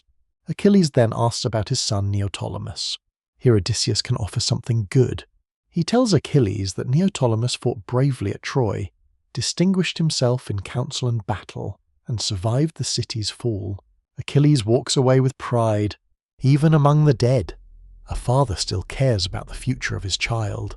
Perhaps Odysseus thinks of Telemachus. The infant he left has become a young man. What kind of man? He does not know. Another figure appears but refuses to speak. Ajax. The great warrior still carries anger from the contest over Achilles' armour after Achilles died. Odysseus and Ajax both claim the dead hero's weapons. Odysseus won. Ajax's humiliation eventually led to his death. Odysseus speaks gently now. He says he wishes he had never won the armour at such a cost. Ajax turns away. No reconciliation comes. Some wounds survive death. The silence is its own warning. Odysseus has defeated enemies through words throughout his life. But words cannot repair everything. Around him, other visions emerge. Minos judging the dead. Orion hunting shades of animals across the asphodel meadow. Tantalus suffering beneath fruit and water he can never reach. Sisyphus pushing his stone upward only to watch it fall again. Ancient traditions about these figures developed over centuries, and some scholars believe portions of the underworld sequence reflect different layers of storytelling. But within the journey, every image deepens the same awareness. Mortals cannot escape limits forever. Odysseus has survived by refusing limits. He escaped the Cyclops. He endured the storm. He resisted Circe's magic. But Hades shows him the destination shared by clever kings and ordinary sailors alike. Then fear finally rises. The shades gather in greater numbers. Odysseus worries that Persephone may send something terrible from deeper within the underworld. Perhaps the head of the Gorgon. He has learned enough. He turns toward the ship. The men return to the shore. Oars enter the dark water. Behind them remain Tiresias, Anticlea, Agamemnon, Achilles, Ajax, and countless unnamed dead. Ahead lies Circe's island once more. Odysseus now knows the warning about Helios's cattle.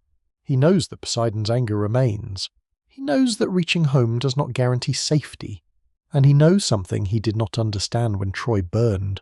Time is killing the people waiting for him. Ithaca is no longer merely where he wants to go. He must reach it before there is nothing left to return to. The ship leaves the country of the dead before dawn. Behind you. The darkness of ocean begins to thin. The strange shore of the Cimmerians disappears beneath mist, and slowly, almost imperceptibly, the world of the living returns. First there is wind, then the smell of salt, then the pale line of morning spreading across the horizon. No one aboard speaks much. How could they? Odysseus has heard the voice of his dead mother. He has listened to Agamemnon describe a homecoming that ended in murder. He has heard Achilles declare that life, however humble, is better than glory among the dead. And Tiresias has given him a prophecy he cannot forget. The cattle of Helios must remain untouched. If they are harmed, the ship will be destroyed. The companions will die. Odysseus will return alone. The warning travels with you as surely as any passenger. By morning, Circe's island rises once more from the sea. Ayah! The forested slopes appear beneath golden light, and the familiar smoke of Circe's household rises through the trees. Only a short time ago, this island had seemed like a prison of comfort, a place where an entire year disappeared into feasting and rest. Now it feels almost familiar. But before Odysseus can speak with Circe, there is a promise to keep. Elpenor remains unburied. The young sailor who fell from Circe's roof had met Odysseus among the dead and begged not to be forgotten. His request had been simple: burn his body, raise a grave, and place his oar upon it. Odysseus remembers. That matters. You follow the men toward the place where Elpenor's body lies. Wood is gathered for a funeral pyre. His armour is placed beside him. Fire catches slowly, then grows beneath the morning air. Smoke rises. When the flames have done their work, the men build a mound near the sea. At its top they place the dead sailor's oar. A tool of travel becomes a grave marker. The image quietly anticipates the prophecy Tiresias gave Odysseus. One day, Odysseus himself must carry an oar far inland until he meets people who no longer recognize what it is. The oar is beginning to mean more than rowing. It belongs to the boundary between wandering and rest. Elpenor's journey has ended. Odysseus has not. Circe welcomes the survivors back. She knows immediately that they have accomplished something extraordinary. They have entered the house of Hades alive and returned to sunlight. She prepares food. For one day, the men eat and rest. Warm bread breaks beneath your fingers. Wine catches the light inside cups. The smell of cooked meat replaces the cold scent of the underworld. Yet Odysseus cannot completely relax. He knows Circe still has something to tell him. When evening comes, she draws him aside. The light grows softer around the house. Shadows lengthen beneath the trees. Somewhere beyond the forest, waves move against the shore. Circe begins to describe the road ahead. The first danger will be heard before it is seen. The Sirens. Their voices promise knowledge. Any sailor who hears their song will desire to approach them, and anyone who approaches will never return home. Around the Sirens lies a meadow filled with the remains of those who listened too long. Circe gives precise instructions. Odysseus must soften beeswax and press it into the ears of his companions. They must hear nothing, but if Odysseus himself wishes to listen, he may. There is a condition. He must be tied upright against the mast. His bonds must be strong. If he begs to be released, the men must tighten them. The warning seems almost designed for Odysseus. Of course he will want to hear. The man who entered the Cyclops cave because he wanted to know who lived there is not going to sail past a song promising forbidden knowledge without listening. Circe understands his nature. She does not tell him to become someone else. She tells him how to survive being himself. Then she describes two routes. Neither is safe. One passes the Wandering Rocks, a place so dangerous that almost no ship survives. Circe speaks of the Argo, vessel of Jason and the Argonauts, which passed only with divine assistance. The other route leads between two horrors. Scylla, Charybdis. Scylla lives high inside a cliff. She has 12 feet and 6 long necks, each ending in a terrible head. When a ship passes beneath her, each head seizes a sailor, 6 men, taken almost at once. Across the narrow water waits Charybdis. 3 times each day she swallows the sea. 3 times she throws it upward again. A ship caught above her will disappear entirely. Odysseus asks the question a warrior would ask. Can he fight Scylla? Circe's answer is immediate. No, do not waste time putting on armor. Do not try to defeat her. Row, accept the loss. The advice wounds Odysseus before the event even occurs. At Troy, a warrior's duty was to fight. Against Polyphemus, cunning created an escape. Against Circe, divine knowledge defeated magic. But Scylla offers no victory. Leadership will mean choosing the danger that kills 6 rather than the danger that kills everyone. There is something profoundly unheroic and therefore profoundly human in the choice. Sometimes there is no good road, only the road that leaves someone alive. Circe gives one more warning. Beyond Scylla and Charybdis lies Thrinacia, the island of Helios. There graze 7 herds of cattle and 7 flocks of sheep, 50 animals in each. They neither reproduce nor die. They are sacred. 2 daughters of Helios, Phaethusa and Lampecia, watch over them. Do not touch the cattle. The words echo through everything Odysseus heard in the underworld. Tiresias said the same. Now Circe repeats it. A prophecy has become a warning twice spoken. For ancient audiences, repetition of this kind creates a terrible certainty. The listener already knows the command will matter because the story has placed it before the characters again and again. Odysseus knows too. He can avoid the island. He can command his crew. He can remember what happened when warnings were ignored at Ismarus and Aeolia. Surely this time knowledge will be enough. But another uncertainty remains. What happens when hunger becomes stronger than obedience? What happens when exhausted men begin to believe the gods have abandoned them anyway? No prophecy can force a man to slaughter sacred cattle. Yet a prophecy may know that eventually someone will. Night deepens around Circe's house. The final meal ends. The men sleep. Before dawn, preparations begin. Circe moves unseen among them, placing provisions aboard the ship. She sends another favourable wind to fill the sail. Odysseus steps onto the deck. He has crossed into death and returned with knowledge. He now knows nearly every major danger ahead. The Sirens, Scylla, Charybdis, the cattle of Helios. For perhaps the first time since leaving Troy, ignorance is not his greatest enemy. He knows what must be done. The question is whether knowing will save anyone. The ropes are released. The sail fills. Air begins to recede. Odysseus looks toward the open sea, carrying the voices of Tiresias and Circe inside him. Soon another voice will reach him, sweeter than prophecy, more dangerous than thunder.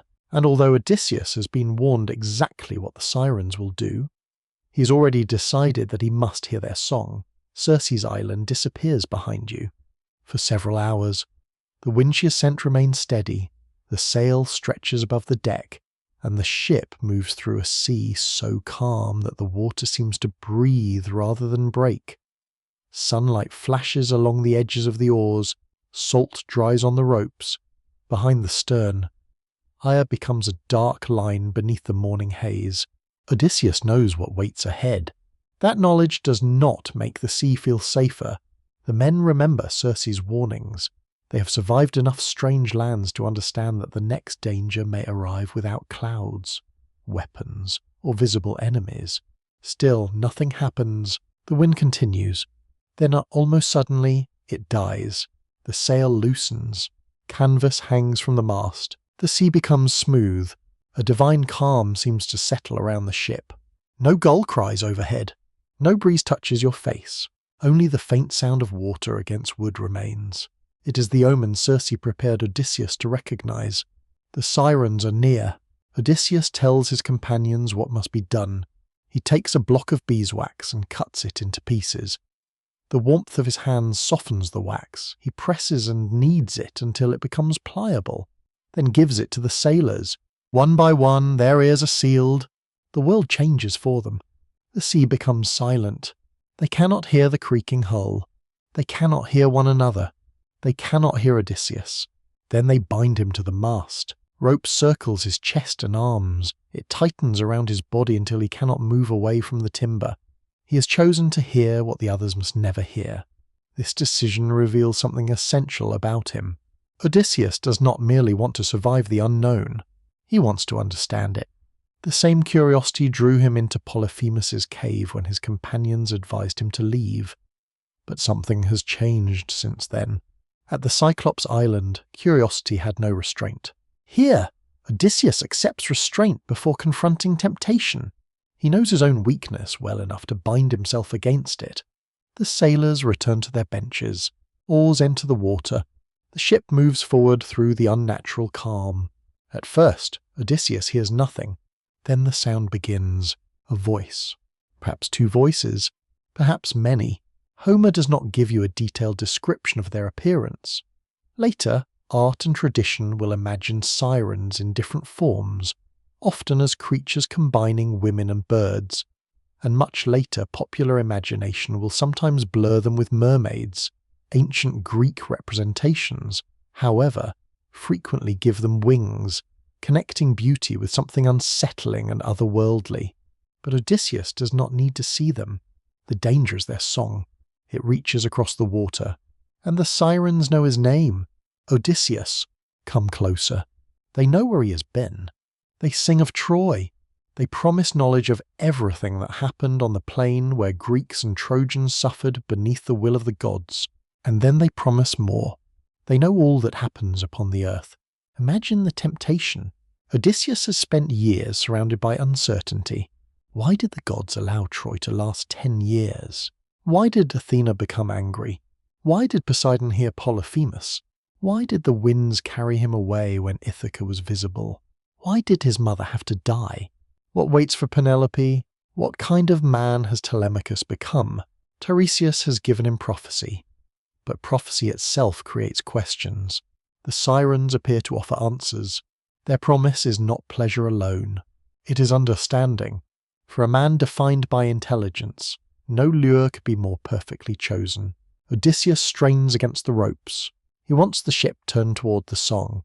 He signals to his men, "Release me!" But they cannot hear him. They see only their king struggling against the mast. Perimedes and Eurylochus rise. For a moment, perhaps Odysseus believes they will obey. Instead, they tighten the ropes. Exactly as Circe instructed, Odysseus pulls harder. The bindings cut into him. The song continues. The sirens promise that he will leave wiser. They do not sound like monsters. That is what makes them dangerous. The greatest temptations in the Odyssey rarely announce themselves as destruction. The lotus offered peace. Circe offered comfort. The bag of winds seemed to contain treasure to suspicious men. Now the sirens offer knowledge. Yet beyond their voices lies death. Circe had described the meadow around them. Bones lie there. Bodies decay among the flowers. Sailors who came closer heard the same promises Odysseus hears now. They never returned to their ships. Ancient listeners may have understood the sirens in several ways. They belong to a mythic landscape associated with death and dangerous knowledge. Some traditions connected them with Persephone. Their music could represent the seductive boundary between mortal experience and truths humans are not meant to possess. Another interpretation survives. Perhaps the sirens embody storytelling itself. They know Troy. They know suffering. They know the past. Their song resembles the power of the poet, who makes listeners forget the room around them and enter another world. But the safe listener must eventually return. Odysseus wants the story without disappearing inside it. That is why the mast matters. He can hear. He cannot follow. Slowly. The ship passes the island. The song begins to weaken. At first, Odysseus still struggles. Then the voices become faint. Wind begins touching the water again. The sea regains its ordinary sound. The sirens fade into distance. Only when the voices can no longer be heard do the sailors remove the wax from their ears. Sound returns to them. Waves, wood, wind, their own breathing. Then they untie Odysseus. The ropes fall away. He stands free. There is no triumphant battle. No slain monster. No treasure carried aboard. Yet something important has happened. Odysseus has faced one of his deepest flaws and survived because he prepared for it. He was curious. He remained curious, but he allowed others to restrain him. The man who ignored his companions outside Polyphemus's cave has now trusted companions to save him from himself. Still, the song leaves another mystery behind.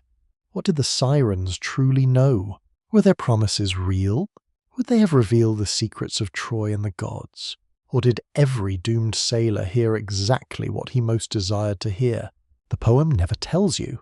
Perhaps some knowledge remains dangerous precisely because it cannot be tested without surrendering to it. Odysseus looks back. The island is already disappearing. Ahead, however, the sea begins to change. A distant sound reaches the ship. Not singing. Water. A deep repeated roar. The sailors hear it too. Mist hangs near cliffs ahead. The coastline narrows. Odysseus knows what this means. Circe's next warning has arrived. Scylla, Charybdis. He remembers her command. Do not arm yourself. Do not attempt to fight Scylla.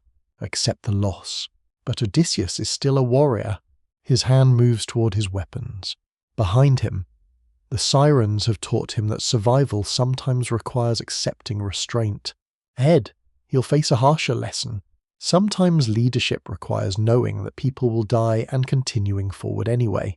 The ship enters the narrowing water. On one side, something moves high within the rock. On the other, the sea itself begins to sink. And 6 men aboard the ship do not yet know that Circe has already foretold their deaths. The song of the Sirens has faded. But the sea ahead is no longer quiet. A low roar travels across the water. At first, it resembles distant surf breaking against cliffs. Then it deepens until the sound seems to come from beneath the ship itself. The sailors look toward Odysseus, waiting for an explanation he does not want to give. Circe's warning has become real. Ahead, 2 cliffs narrow the passage. On one side waits Scylla. On the other waits Charybdis. And there is no safe road between them. Mist clings to the rock as the ship approaches. Spray hangs in the air.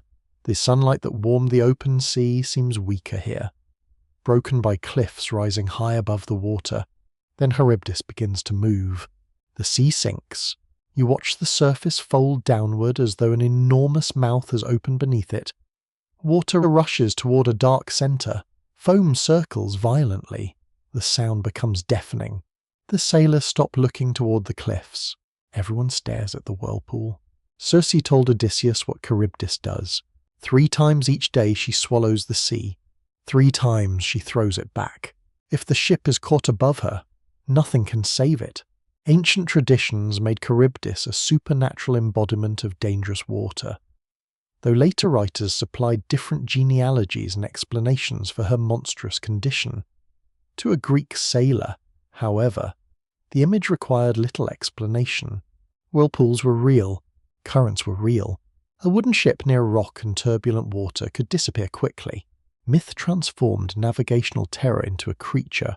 But Circe had warned Odysseus about another danger, the one he cannot see. Scylla lives inside a cave high in the opposite cliff. Her 6 necks reach outward. Each head will take 1 sailor. 6 men must die. Odysseus has told his crew about some dangers. He does not tell them this. Perhaps he fears panic. If the sailors knew that 6 of them were about to be selected by a monster, would they continue rowing? Would they freeze? Would they turn toward Charybdis? Leadership becomes secrecy, and secrecy carries its own burden. Odysseus remembers Circe's command. Do not arm yourself. Do not fight Scylla. Row past. He ignores part of the warning. He puts on his armor. 2 spears rest in his hands. The old warrior remains alive inside him, perhaps after hearing Achilles in the underworld. Odysseus understands that survival matters more than glory, yet understanding does not erase instinct. At Troy, danger meant battle. When Polyphemus trapped him, danger meant strategy.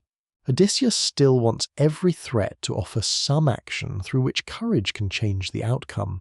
Scylla offers none. The ship enters the passage. The men row desperately. Their eyes remain fixed upon Charybdis. The sea vanishes downward. At the bottom of the vortex, Odysseus sees dark sand and rock. The sight is almost impossible. An entire portion of the sea seems to have been emptied. Then Charybdis releases it. Water explodes upward. Foam rises into the air. The ship pitches. Men tighten their hands around the oars. And while everyone watches the greater danger, Scylla strikes. 6 heads descend from above. 6 men disappear from the deck. Odysseus sees them lifted into the air. They call his name, not the names of gods, not the names of fathers, his Odysseus, for the rest of his life. He will remember this as one of the most terrible sights of his wandering. He has watched armies die. He has seen companions eaten by Polyphemus. He watched ships shatter beneath Laestrygonian stones. But here the men are close enough to reach toward him, and he cannot help them. Their legs move helplessly above the ship as Scylla carries them toward the cliff. Then they are gone. The oars continue moving. That may be the cruelest detail. The ship cannot stop. If Odysseus turns back, Scylla can strike again. If he moves toward the opposite side, Charybdis can destroy everyone. So the survivors row while 6 voices vanish behind them. Circe's prophecy has been fulfilled exactly. There was no victory available, only survival. The expression often associated with being caught between Scylla and Charybdis would eventually come to represent a choice between 2 dangers, where avoiding one brings you closer to the other.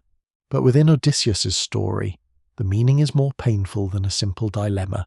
A leader sometimes chooses knowing that someone will pay the price.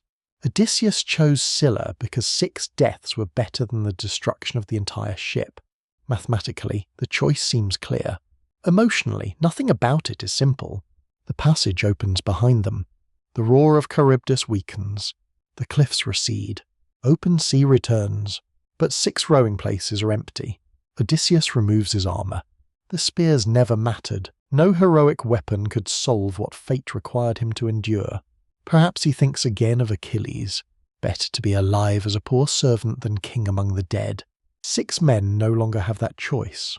Perhaps he remembers Agamemnon's warning that survival may require suspicion and restraint.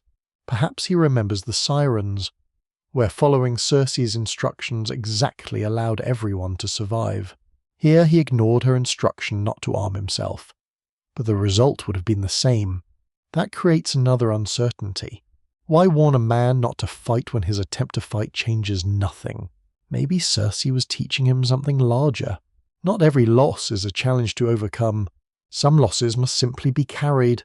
The ancient Greeks lived in a world where sea voyages, warfare, disease, childbirth, and harvest could place human lives close to forces beyond control. Their myths did not always promise that courage would defeat suffering. Sometimes courage meant continuing after suffering had already won something from you.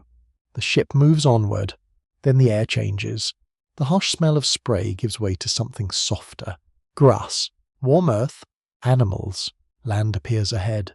Thrinacia, the island of Helios. Odysseus knows it before anyone needs to speak the name. On the slopes, cattle move beneath the sunlight. Perfect animals. Sacred animals. Even from the ship, you can hear them. And another sound accompanies them. The bleating of sheep. Circe's warning returns. Tiresias's prophecy returns. Do not touch the cattle of Helios. Odysseus immediately wants to sail past. He tells his men that this island carries disaster. But Eurylochus speaks. The crew is exhausted. They have just passed Scylla. They need food. They need sleep. They are mortal men, he argues, not creatures made of iron. Night sailing is dangerous. A storm could destroy them more easily at sea than on shore. His reasoning is sensible. That makes the moment dangerous. Warnings in myth do not always confront foolish arguments. Sometimes they confront good arguments made at the wrong time. Odysseus gives in, but he makes every sailor swear an oath. If they find cattle or sheep, no one will harm them. They will eat only the provision Circe gave them. The men promise. The ship approaches the island. The sun begins sinking. Golden light spreads across the sacred herds. For a moment, everything looks peaceful. But Odysseus has heard enough prophecy to understand what peace can conceal. At Ismarus, his companions ignored his warning. Near Ithaca, they open the bag of winds. Now they have sworn not to touch the cattle. Perhaps this time will be different. Then clouds begin gathering beyond the sea. The wind turns against them, and the first drops of rain fall upon the island of the sun. Rain begins softly over Thrinacia. At first it seems harmless. A few drops darken the wooden deck. Wind moves through the grass above the shore, carrying the smell of wet earth toward the ship. Beyond the beach, the sacred cattle of Helios continue grazing beneath a sky slowly disappearing behind clouds. Odysseus watches them. He remembers Tiresias. He remembers Circe. Two voices, separated by the boundary between life and death, gave the same warning. Do not touch the cattle. If they remain unharmed, Ithaca is still possible. If they are harmed, the ship will be destroyed. The companions will die. Odysseus will return alone. He has never entered a danger with more knowledge. That should make this simple. He turns toward the crew and repeats the command. No man is to kill a cow or sheep belonging to Helios. They will eat the provisions Circe supplied. The sailors swear. Then they pull the ship onto shore. Night falls. The rain grows heavier. The men shelter where they can, while the sacred herds remain somewhere beyond the darkness.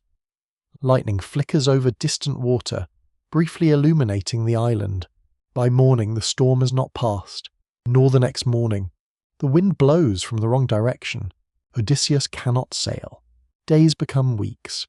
The island that was supposed to provide a single night's rest becomes another prison. For an entire month, the unfavourable wind continues. At first, the men remain disciplined. Circe's food is divided carefully. Bread, wine, whatever stores remain aboard the ship. Odysseus watches the cattle but keeps his distance. The animals are strange in their perfection. 7 herds, 7 flocks, 50 animals in each, and they do not reproduce. They do not die. The daughters of Helios, Lampecia and Phaethousa, watch over them. To ancient Greek listeners, the animals belong to a sacred economy rather than an ordinary farm. They are property of a god, and harming them is not merely theft, it is sacrilege. The distinction matters. Greek religion was woven through daily life. Animals could belong to sanctuaries. Herds might be associated with divine cults. Sacrifice itself followed ritual rules precisely because killing an animal offered to a god was not ordinary slaughter. Here, the command is absolute. These cattle are not offerings. They are not food. They belong to Helios. The men know this. Then the provisions begin to disappear. Meals become smaller. Wine runs low. Hunger arrives quietly. The sailors search the island for alternatives. They fish. They catch birds when they can. Anything their hands can find becomes food. But the storm continues. Day after day, the sacred cattle graze within sight of starving men. You can imagine the smell of them.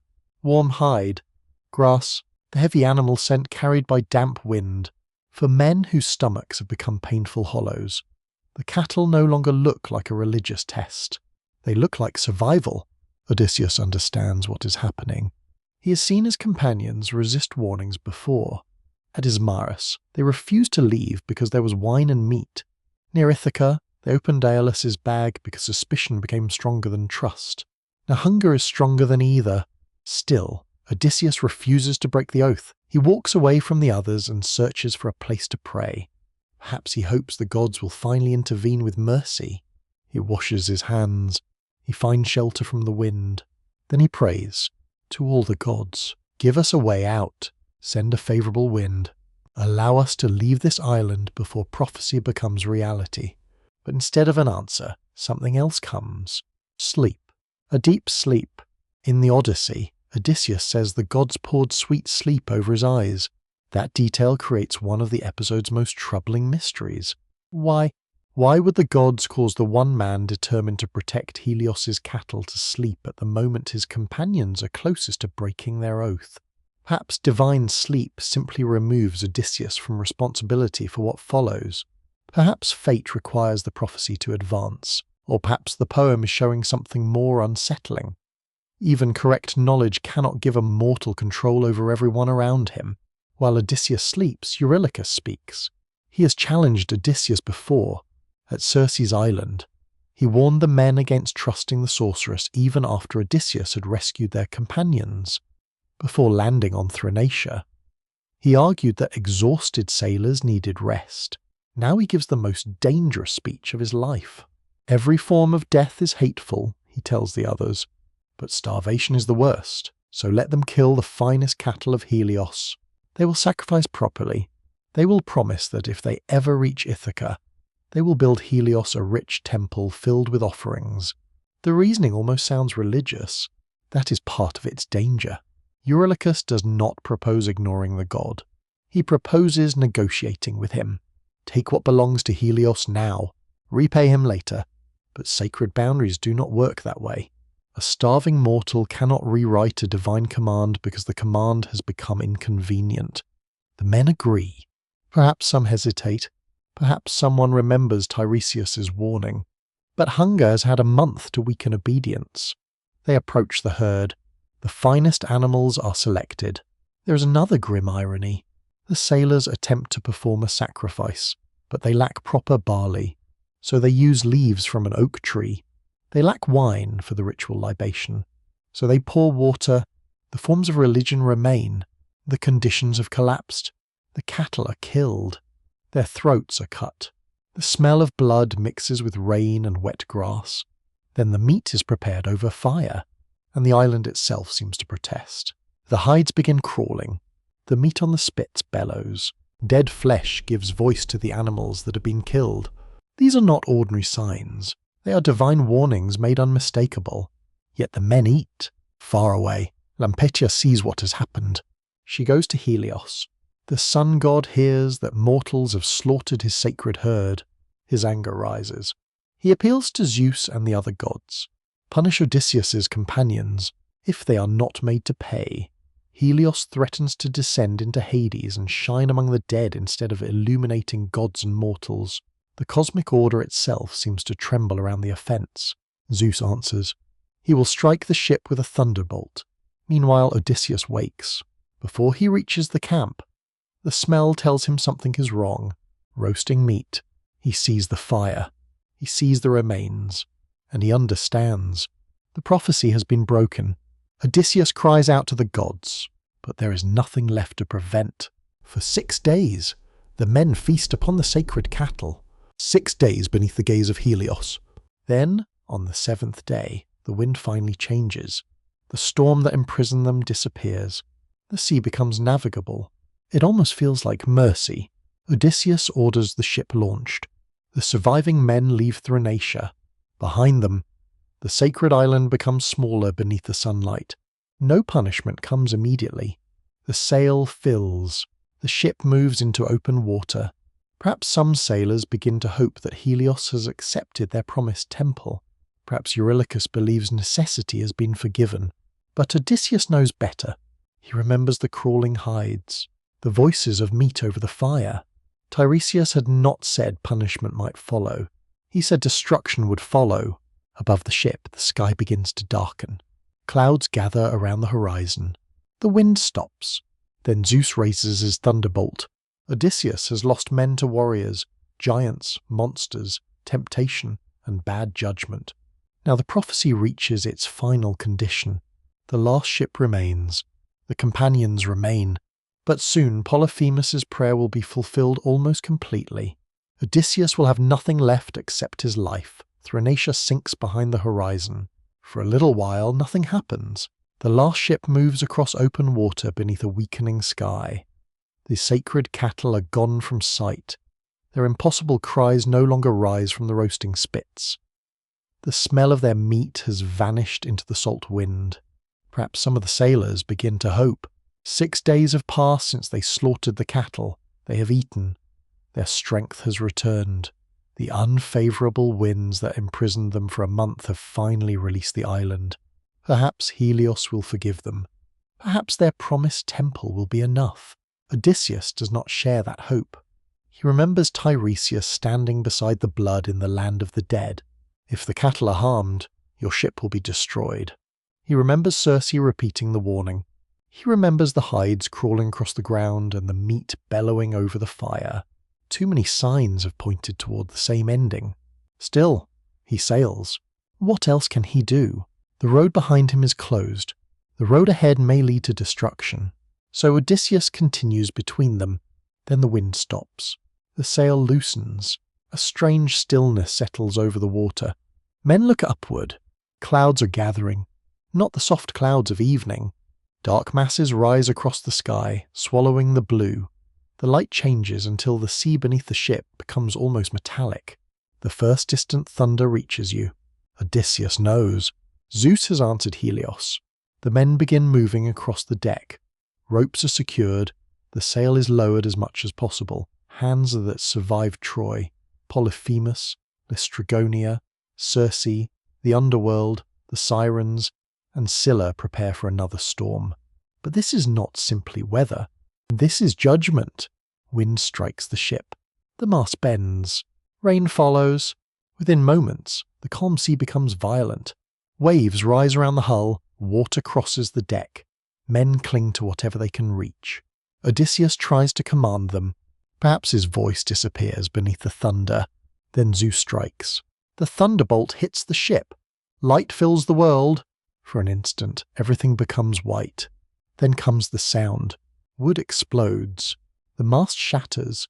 The hull twists beneath your feet. The ship that carried Odysseus from Troy finally breaks apart. The men are thrown into the sea. Homer gives the moment a strange and haunting image. The companions fall around the wreck like seabirds upon the waves. There is no final battle, no heroic formation, no last speech. The men who followed Odysseus across 10 years of war simply disappear into the storm. Eurylochus is among them, the man who warned Odysseus outside Circe's house, the man who persuaded the crew to land on Thrinacia, the man who finally convinced them to kill Helios's cattle. He too is gone. Every companion is gone. The prophecy of Polyphemus returns. Let Odysseus lose all his companions. Fulfilled. The prophecy of Tiresias returns. If the cattle are harmed, destruction will follow. Fulfilled. Circe's warning returns. Leave the herds untouched. Ignored. Odysseus is alone. He survives the lightning strike and reaches pieces of wreckage. Somehow, amid the waves, he finds the keel and mast. He binds them together. A ship has become a raft of broken timber. A king has become a man clinging to wood. This is perhaps the lowest point of the journey so far. At Troy, Odysseus commanded warriors. After Troy, he commanded 12 ships. After Lystragonia, 1 ship remained. Now there is nothing. No crew. No provisions. No sail. No treasure worth mentioning. No certainty of direction. Only Odysseus. And the sea. Ancient audiences already knew something important about him. He survives. Not because he is strongest. Achilles was stronger. Not because the gods always favour him. Poseidon hates him. Zeus has just destroyed his ship. Odysseus survives because when almost everything is taken away, he continues looking for the next thing that can keep him alive. A plank, a current, a branch, a piece of information, a lie told at the right moment. His heroism is increasingly becoming the art of continuing. The storm carries the wreckage through the night. Then Odysseus realizes where the current is taking him. Back towards Scylla and Charybdis, the place he barely survived before. But now there are no rowers, no ship, no companions to tighten ropes or pull oars. Charybdis begins swallowing the sea. Odysseus sees the whirlpool forming. The broken timbers beneath him move toward it. There is nowhere to sail, so he abandons the wreckage. Above the water grows a fig tree clinging to the cliff. Odysseus leaps. His hand seize its branches. He hangs above the vortex. Below him, Charybdis swallows the remains of his ship. The keel disappears. The mast disappears. Odysseus remains suspended over the sea. He cannot climb comfortably onto the branch. He cannot drop, so he waits. Hours seem to pass. His arms burn. His hands ache. The prophecy did not tell him how humiliating survival might become. Eventually Charybdis releases the water. The wreckage rises again. Odysseus lets go. He falls. He reaches the timbers and pulls himself onto them. Then he paddles away with his hands. No oar remains. No sail. Just palms against water. The image is almost the opposite of the Odysseus who left Troy. Then he possessed the intelligence that destroyed a city. Now his entire world is 2 pieces of wood. For 9 days he drifts. The number echoes earlier stages of the journey. 9 days the storm beyond Malea drove him away from familiar waters. 9 days Aeolus's favourable wind carried him toward Ithaca. Now 9 days carry him somewhere unknown. Daylight burns his skin. Night brings cold. Stars move overhead. Salt dries against his lips. There is little to do except endure. Perhaps in these hours he thinks about the dead. The 6 men from each ship at Ismarus. Those eaten by Polyphemus. The crews crushed in the harbour of the Laestrygonians. Elpenor. The 6 taken by Scylla. Eurylochus. Every man who sailed from Troy with him. The voyage has become a floating cemetery of memory.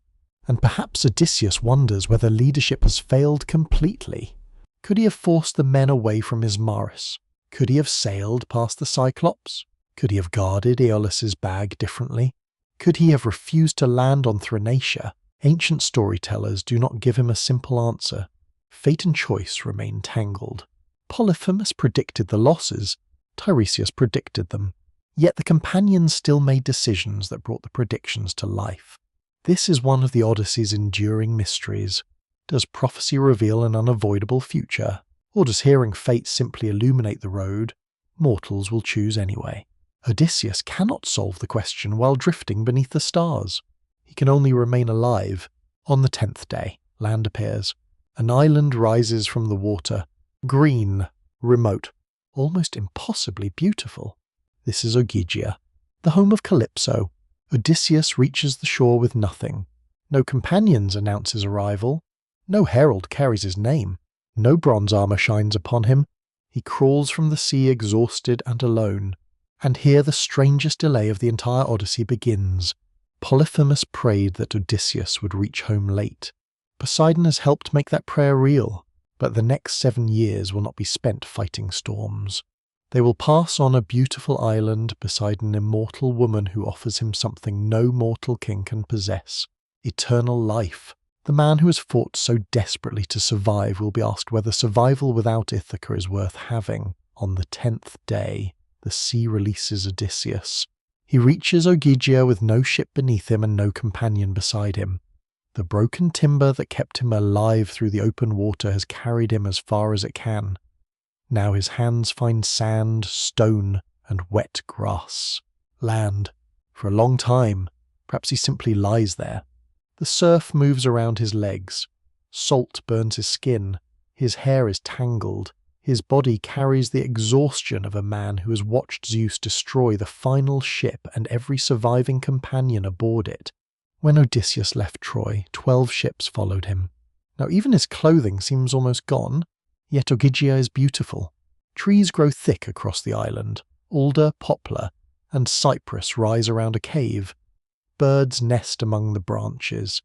Vines heavy with grapes spread across the stone.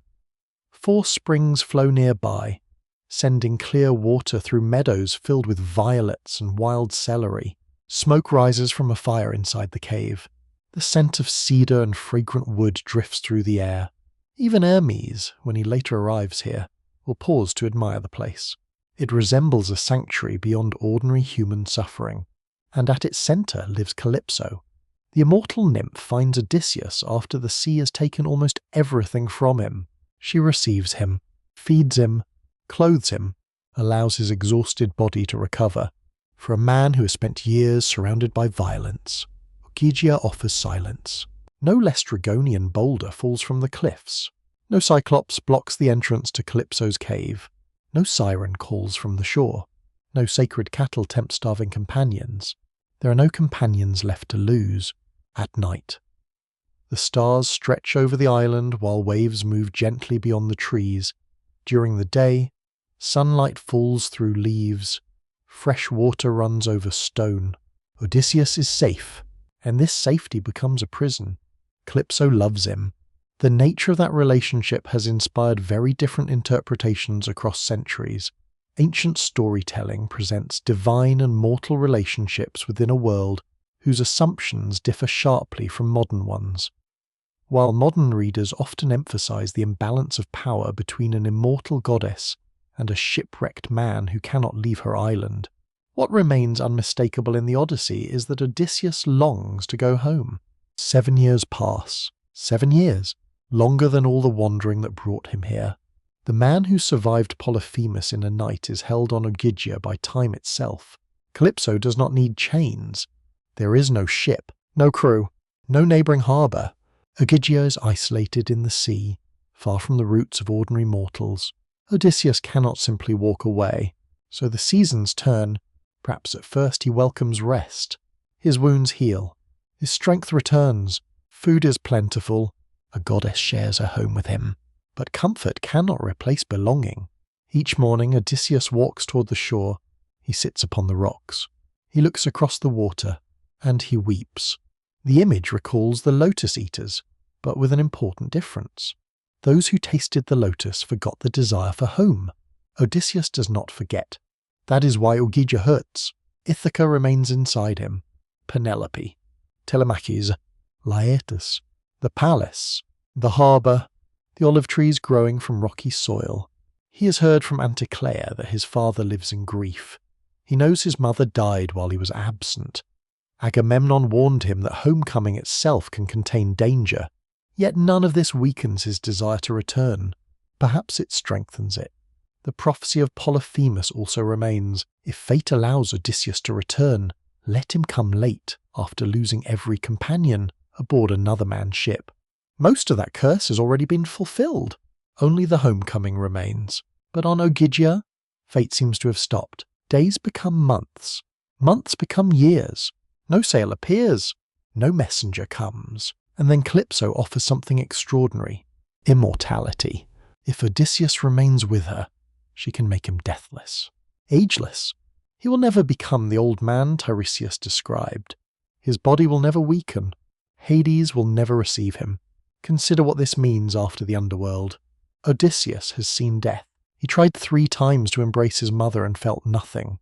He heard Achilles say he would rather be alive in poverty than rule among the dead. Now Odysseus is offered the ultimate escape. He can remain alive forever, and Calypso herself is beautiful. Later, when the choice is placed clearly before him, Odysseus will admit that Penelope cannot equal Calypso in immortal beauty. Penelope is mortal. She will age. She may already have lines upon the face Odysseus remembers from 20 years earlier. Her hair will change. Her hands will change. One day she will die. So will Odysseus. And he chooses her. That choice reveals how much the journey has transformed him. At Troy, Odysseus pursued victory and immortal fame. At Polyphemus's cave, he could not bear for his greatest act of cunning to remain anonymous. He shouted his name because he wanted the Cyclops to know who defeated him. Now a goddess offers him literal immortality, and Odysseus would rather be a mortal man on Ithaca. The Odyssey quietly suggests that a meaningful life requires limits. Without mortality, perhaps home loses some of its meaning. Why hurry toward a hearth if time never ends? Why treasure a night beside someone if infinite nights remain? Odysseus wants the fragile thing. A mortal wife, a mortal son, a mortal kingdom, a life that will end. Still, wanting is not leaving. Years continue passing. Meanwhile, beyond Ogygia, the world changes. Telemachus grows into adulthood. Penelope remains surrounded by uncertainty. Suitors gather inside Odysseus's palace, consuming his livestock and wine while pressuring Penelope to choose another husband. Laertes grows older. Odysseus knows none of these details yet. He only knows time is moving somewhere beyond the horizon. Then after 7 years, something changes among the gods. Poseidon remains hostile, but Athena has not forgotten Odysseus. The goddess who admired his intelligence and supported him at Troy begins pressing his cause before Zeus. Why should Odysseus remain trapped? Has he not suffered enough? Has the prayer of Polyphemus not already taken nearly everything? On Olympus, the homecoming begins moving again. One day, Hermes receives a command. Go to Ogygia. Tell Calypso that Odysseus must be released. The prophecy is awakening. Across the island, Odysseus knows nothing of this. He sits beside the sea as he has done countless times. The wind moves through the trees behind him. Waves reach the shore and withdraw. Perhaps he watches a seabird disappear toward the horizon and wonders what land it might reach. Then, somewhere high above the island, an immortal traveller is approaching. Hermes carries the golden wand Odysseus saw long ago on Circe's island. Once, the messenger god gave him moly so he could resist transformation. Now Hermes brings another kind of rescue. Not a weapon, not a magical herb, a command from Zeus after 7 years of stillness. Odysseus will be allowed to build something he has not possessed since the thunderbolt destroyed his ship. A way to leave, but Poseidon has not forgiven him, and between Ogygia and the next safe shore lies one final storm powerful enough to make even Calypso's paradise seem distant. Far above the quiet shore of Ogygia, the story moves to Olympus. For 7 years, Odysseus has watched the sea from Calypso's island. He has awakened beneath immortal trees, walked beside clear springs, and sat upon the same rocks while waves carried his thoughts toward Ithaca. He has survived because Calypso saved him. Yet survival without freedom has become another form of wandering. Now, while Odysseus waits without knowing whether anything will ever change, the gods gather. You can imagine Olympus beneath the early light, rising beyond cloud and mountain mist. Marble halls shine above the mortal world. Sacred fires burn without fading. Golden doors open toward a sky no storm can threaten, unless the gods themselves command it. Here, human lives are discussed from a distance. Athena speaks for Odysseus. Her relationship with him has always been unusual. She admires what other gods sometimes distrust: intelligence, patience, strategy, disguise. Odysseus does not possess Achilles' overwhelming strength. He survives because he observes, plans, adapts, and waits. These are Athena's qualities too, yet even she has not simply carried him home. That creates one of the Odyssey's quiet mysteries. Why has Athena allowed Odysseus to suffer for so long? Ancient audiences could accept that divine favour did not mean constant protection. Gods possessed their own rivalries, priorities, and limits within the larger order governed by Zeus and fate. Another interpretation suggests that Athena's delayed intervention allows Odysseus to undergo the transformation necessary for his eventual return. Whatever the reason, she now argues that his suffering has lasted long enough.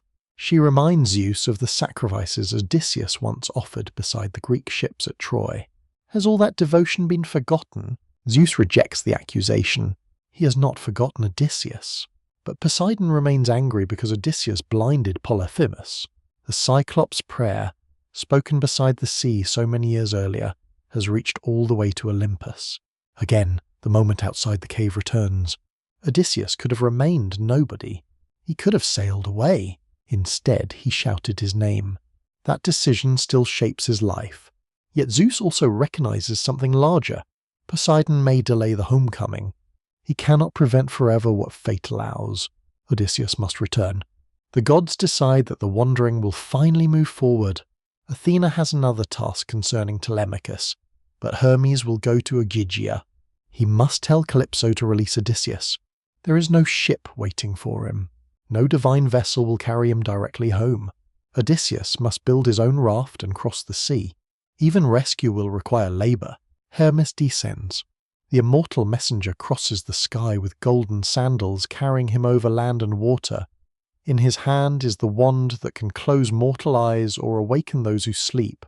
The image recalls Circe's island. Long ago, Hermes appeared to Odysseus in the forest and gave him moly, warning him how to resist Circe's magic. Now the messenger returns indirectly to Odysseus' story, bringing another warning and another escape. But this time Hermes does not approach the mortal. He enters Calypso's cave. The goddess recognizes him immediately. A fire burns inside. Fragrant cedar and juniper fill the air with smoke. Calypso works at her loom, singing as she moves through a home surrounded by impossible beauty. Hermes admires Ogygia, but Odysseus is not there. He is beside the sea, weeping. Again, Calypso offers Hermes food and ambrosia according to divine hospitality. Only after he has eaten does she ask why he has come. Then Hermes delivers Zeus's command. Odysseus must leave. Calypso is angry. Her response reveals a rivalry deeper than this single story. She accuses the gods of hypocrisy. Male gods take mortal women as lovers, she argues. Yet goddesses are condemned when they choose mortal men. Her complaint reflects tensions preserved across Greek mythology, where relationships between immortals and mortals often expose unequal rules of power, gender, and divine privilege. But Calypso cannot defy Zeus. She agrees to release Odysseus. Still, she cannot simply send him aboard a ship she doesn't possess. He must build a raft. When Hermes leaves, Calypso walks toward the shore. There she finds Odysseus where he has spent so many days, looking west. His eyes are wet. The sea wind moves around him. Calypso tells him something he has longed to hear for 7 years. "You may go home." Odysseus does not immediately rejoice. He becomes suspicious. This reaction tells you how much the journey has changed him. The Odysseus who entered Polyphemus's cave expected hospitality. The Odysseus standing before Calypso has learned that gifts may conceal danger. Why would an immortal goddess who kept him for years suddenly release him? He asks her to swear an oath. She must promise that she is not planning another disaster. Calypso smiles at his caution. Then she swears by the Styx, the most solemn oath available to the gods. She means him no harm. The oath is the divine sign Odysseus needs. That evening they eat together. Calypso makes one final appeal. Why return? What waits on Ithaca that Ogygia cannot provide? She reminds him that suffering still lies ahead. She knows fate. She knows the sea will not treat him gently. Stay, and she can make him immortal. Odysseus answers carefully. He does not insult her. He admits that Penelope is mortal and cannot rival an immortal goddess in beauty. But he wants home. He wants to see the day of his return. Even if storms wait, even if suffering waits, the choice is complete. The man who once sought immortal fame chooses mortal belonging over literal immortality. Morning comes. Calypso gives him tools. Odysseus walks into the forest. For 4 days he works. Trees fall beneath the bronze axe. He trims the trunks. He drills and joins the timbers. He builds a broad raft and raises a mast. A sail is prepared. Calypso provides cloth, food, wine, water, and clothing. The king of Ithaca has become carpenter, sailor, and survivor. On the 5th day, the raft enters the sea. Calypso gives him a favourable wind. Odysseus leaves Ogygia. For 17 days he sails beneath the stars. He keeps the Great Bear to one side as Calypso instructed. He watches the Pleiades and Boötes. The constellations become his companions now that every mortal companion is dead.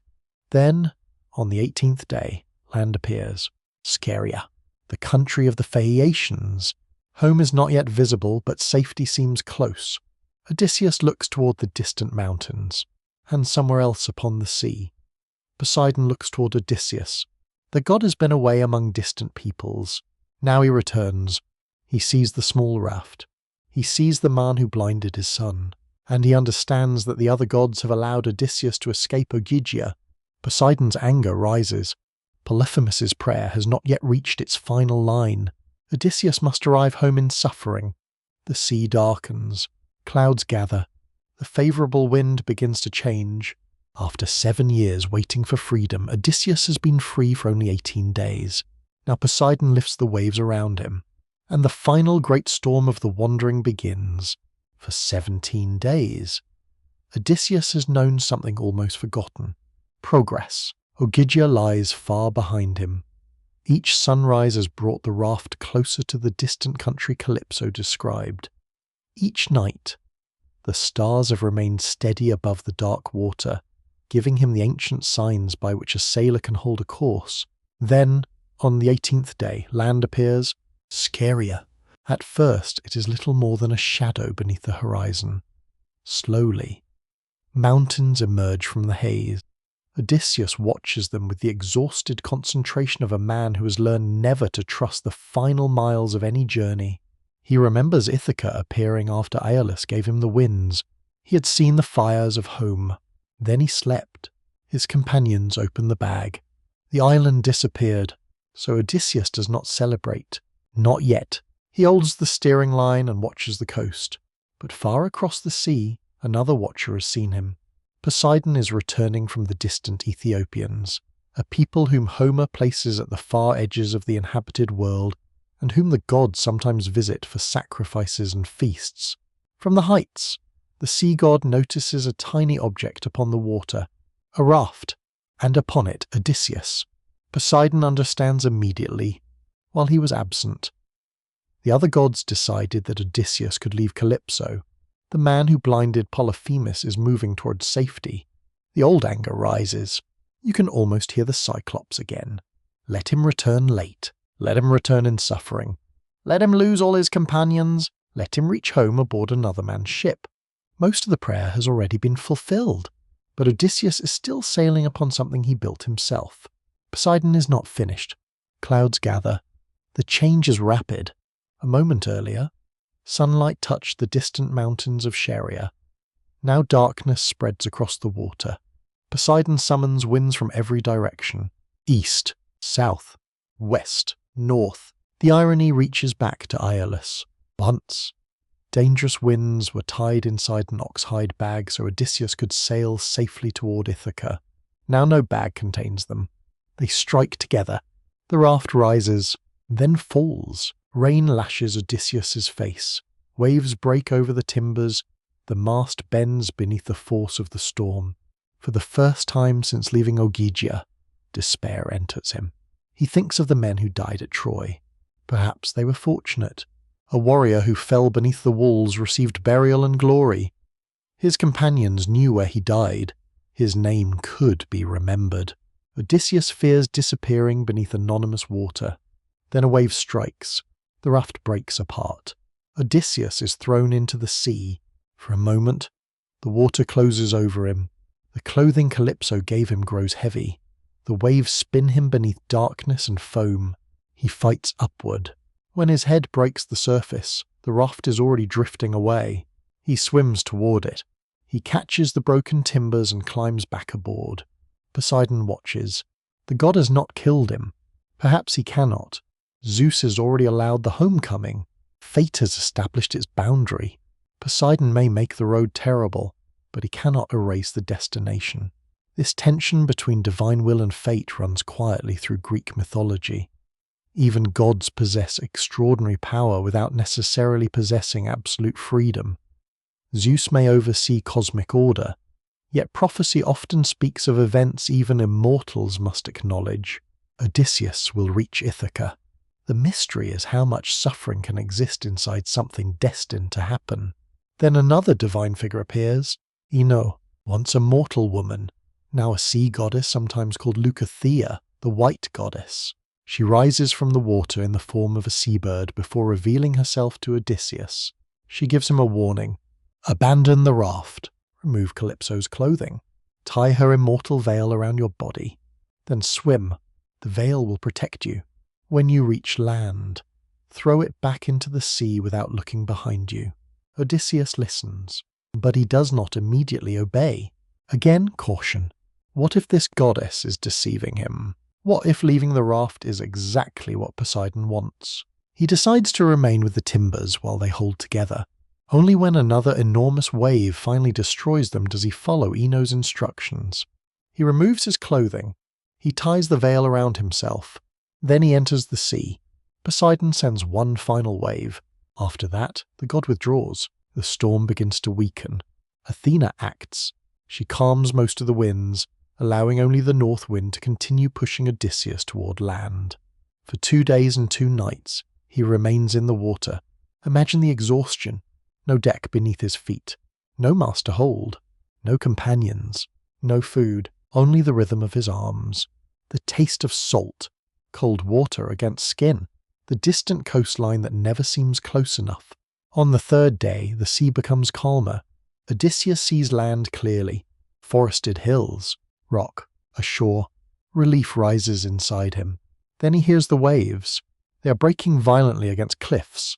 There is no gentle beach, no protected harbour. The sea throws itself against stone hard enough to crush a swimmer. Odysseus hesitates offshore. If he approaches, the rocks may kill him. If he remains at sea, exhaustion will. Another choice between dangers. Another echo of Scylla and Charybdis.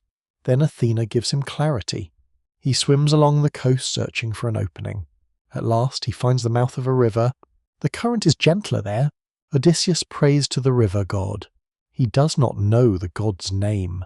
He does not know the country, but he begs for mercy as a suppliant. The river stills. Odysseus reaches land. His knees touch earth. His hands sink into mud and sand. He crawls beyond the water. The man who crossed the sea after Troy has finally reached a shore from which Poseidon will no longer drive him, but he's barely conscious. His body is swollen from salt water. His skin is torn. He has not slept. He remembers Ino's command. The veil.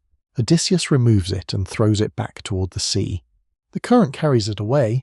The divine protection is returned. Now he is completely alone. Night approaches. Cold air moves inland. Odysseus wonders where to sleep. If he remains near the river, dampness and cold may overcome him.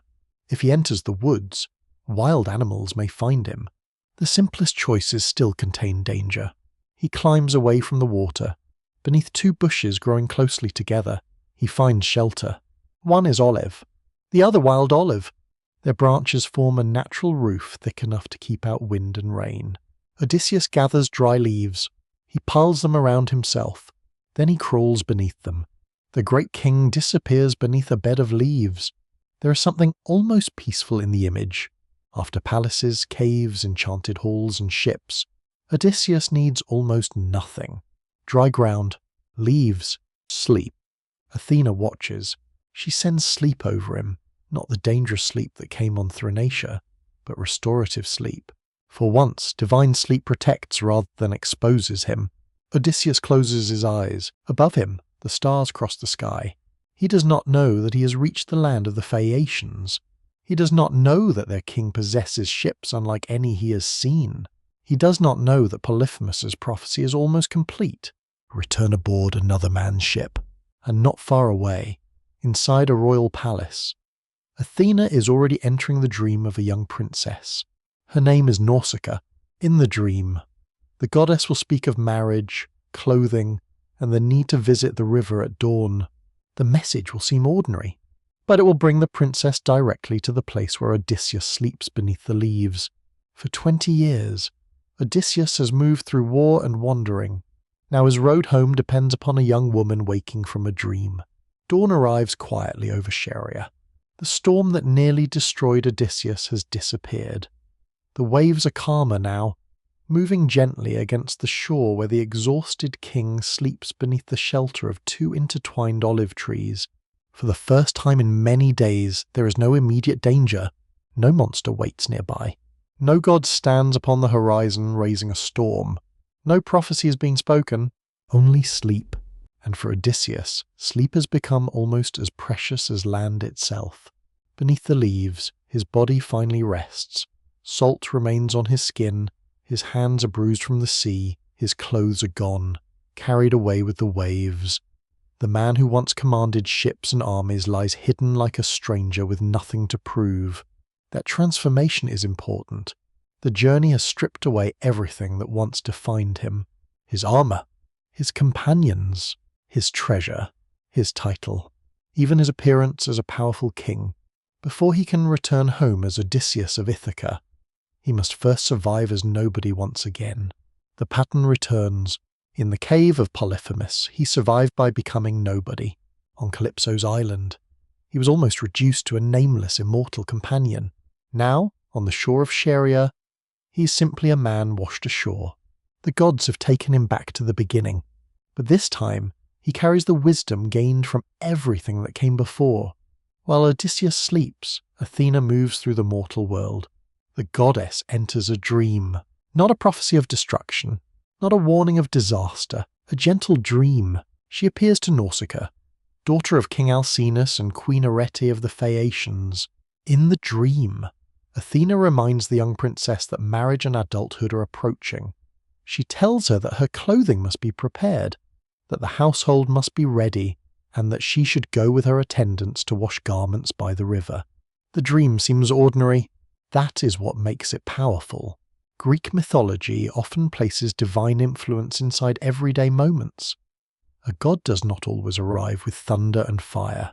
Sometimes destiny moves through a thought, a dream, a sudden feeling that a person should do something they had not planned. Nausicaa awakens. Morning light enters her chamber. She does not know that the goddess has guided her. She does not know that a king from a distant island lies unconscious nearby. She simply knows that she must visit the river. Soon, servants prepare a wagon. Clean clothing is loaded. The princess and her attendants leave the palace and travel toward the washing place. You can imagine the scene beneath the morning sun. The wheels move along a quiet road. The river flows through green land. Clothing is washed against smooth stones. Laughter rises among the young women. The world of Scheria feels completely different from the lands Odysseus has crossed. There are no ruined cities, no starving sailors, no caves hiding monsters. The Phaeacians live in a place of balance and abundance. Ancient audiences consider them a special people, almost touched by the divine. They possess extraordinary skill with ships, and their relationship with the sea differs from the fearful relationship ordinary sailors have with Poseidon. They are not conquerors. They are hosts. That distinction matters. The entire Odyssey has been asking a question since the moment Odysseus left Troy. How do humans treat strangers? The answer has shaped his fate. The Cicones were attacked. The Lotus Eaters offered forgetfulness. Polyphemus rejected hospitality. Aeolus welcomed and then rejected him. Circe transformed and then helped him. Calypso protected and imprisoned him. Now the Phaeacians will show another possibility. Hospitality can restore what the world has taken away. After washing the clothing, Nausicaa and her companions play beside the river. Their voices carry across the landscape. The sound reaches Odysseus. He wakes. At first, he does not know where he is. The dreamlike peace of Scheria contrasts sharply with everything before it. He has spent years learning to expect danger behind beauty, so he rises carefully. He takes a branch from a tree and covers himself. The image is almost ritualistic. A king approaching strangers without weapons, without armor, without wealth, without any proof of status. He walks toward the voices. The young women see him. A terrifying figure appears from the trees. His body is covered in sea salt. His hair is wild. His skin carries the marks of survival.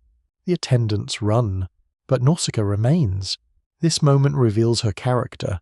She is young, but she possesses the courage and judgment expected of a future queen. Athena has not simply arranged a meeting. She has chosen someone capable of responding correctly. Odysseus understands immediately that he must be careful. A wrong word could frighten her.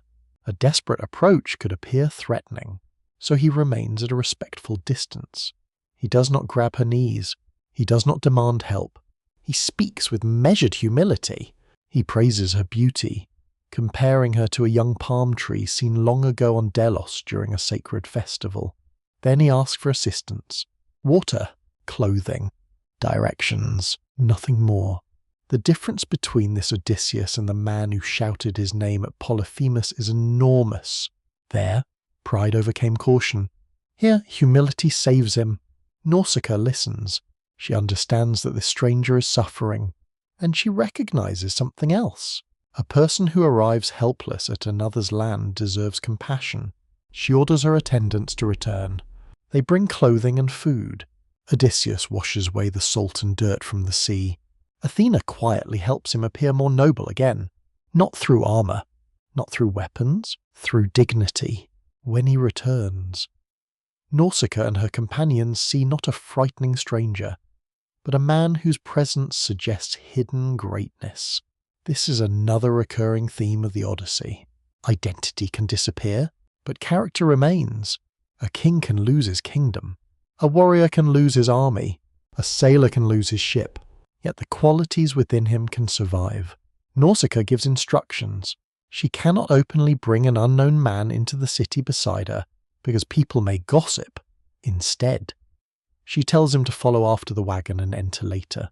When he reaches the palace, he must approach her mother first, Queen Arete. Among the Phaeacians, her wisdom carries great influence. Odysseus listens. Again he follows advice. Again, survival comes not from force, but from patience. As the group returns toward the city, Odysseus remains behind. He watches the Phaeacian land unfold. Fields, gardens, harbours, temples, a society untouched by the destruction that followed Troy. Yet one mystery remains. Why did the gods place Odysseus among the Phaeacians specifically? Some traditions suggest they were connected to ancient sea peoples or legendary communities beyond ordinary geography. Others interpret them symbolically as the final bridge between wandering and home. They are neither the battlefield of Troy nor the unknown dangers of the outer seas. They are a place of transition, a final harbour. As evening approaches, Odysseus enters the city. The palace of Alcinous rises before him. Bronze walls shine. Golden doors reflect torchlight. The sound of music drifts through the halls. After caves, storms, and lonely shores, civilization welcomes him again. But he doesn't yet reveal his name. He waits. He watches. He listens. The man who once revealed his identity too quickly has learned silence. Soon he will sit before the Phaeacian court. Soon a singer will begin telling stories of Troy. Soon Odysseus will hear his own past sung by another man's voice. And when that happens, the stranger who arrived from the sea will finally reveal who he truly is. The palace of the Phaeacians rises before you like something from a dream. After years of ruined cities, dangerous islands, dark caves, and endless waves, Odysseus enters a place where beauty has not been destroyed by war. Torchlight moves across polished walls. Bronze shines beneath the evening sky. Gold reflects the flames of sacred fires. The scent of roasted food and fragrant oil drifts through the halls. Voices echo softly from within. This is the world Odysseus has been trying to reach, not yet Ithaca, but a place where order still exists. A place where strangers are welcomed instead of attacked. A place where a person can arrive with nothing and still be treated as human. He stands outside the great hall for a moment. Perhaps he remembers Troy. The first palace halls he entered after victory were filled with smoke, fear, and the sounds of destruction. This palace is different. Here, music replaces battle. Here, hospitality replaces conquest. Here, the journey begins to reverse itself. But Odysseus does not walk inside as a king. He enters as a stranger, following Nausicaa's advice. He approaches Queen Arete first. The Phaeacians are gathered inside. King Alcinous sits among nobles and guests. The fire burns brightly in the centre of the hall. Servants move between tables carrying food and wine. Everyone turns toward the unknown man, a person who has arrived from nowhere, a man whose appearance carries the evidence of suffering. Odysseus walks directly to Arete. Then he performs the ritual of the suppliant. He kneels. He touches her knees. He asks for help. This action is deeply meaningful in Greek culture. A person seeking protection could approach a powerful figure in this way, placing themselves beneath that person's mercy. The gesture was not weakness. It was an appeal to sacred responsibility. Zeus himself was associated with protecting strangers and suppliants. The queen understands. Before asking who he is, she offers kindness, clothing, food, safety. The order matters. First restore the human being, then ask the story. King Alcinous welcomes Odysseus as well. He orders a feast. The stranger is seated among honoured guests. Wine is poured. Bread is broken. Meat is served. For the first time in years, Odysseus eats without fear. No hidden poison waits in the cup. No transformation waits in the meal. No giant plans to consume him. The simple act of eating peacefully becomes almost sacred. You can imagine the sound of the hall, the crackle of fire, the movement of bronze cups, the quiet conversations of people who have never seen Troy's destruction. Outside, the sea continues moving, but inside there is warmth. Then King Alcinous makes a promise. The stranger will receive whatever assistance he needs. The Phaeacians are famous for their ships.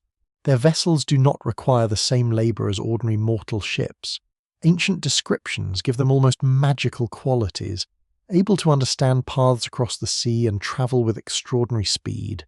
Whether this reflects an old memory of skilled sailors or purely mythical imagination remains debated. But within the Odyssey, the Phaeacians represent something important. They are the people who can finally complete the journey that Odysseus himself cannot finish. They are the bridge between wandering and home. That evening, Odysseus remains silent about his identity. He does not say, "I am Odysseus, king of Ithaca, destroyer of Troy, the man who blinded the Cyclops, the man hunted by Poseidon." He waits.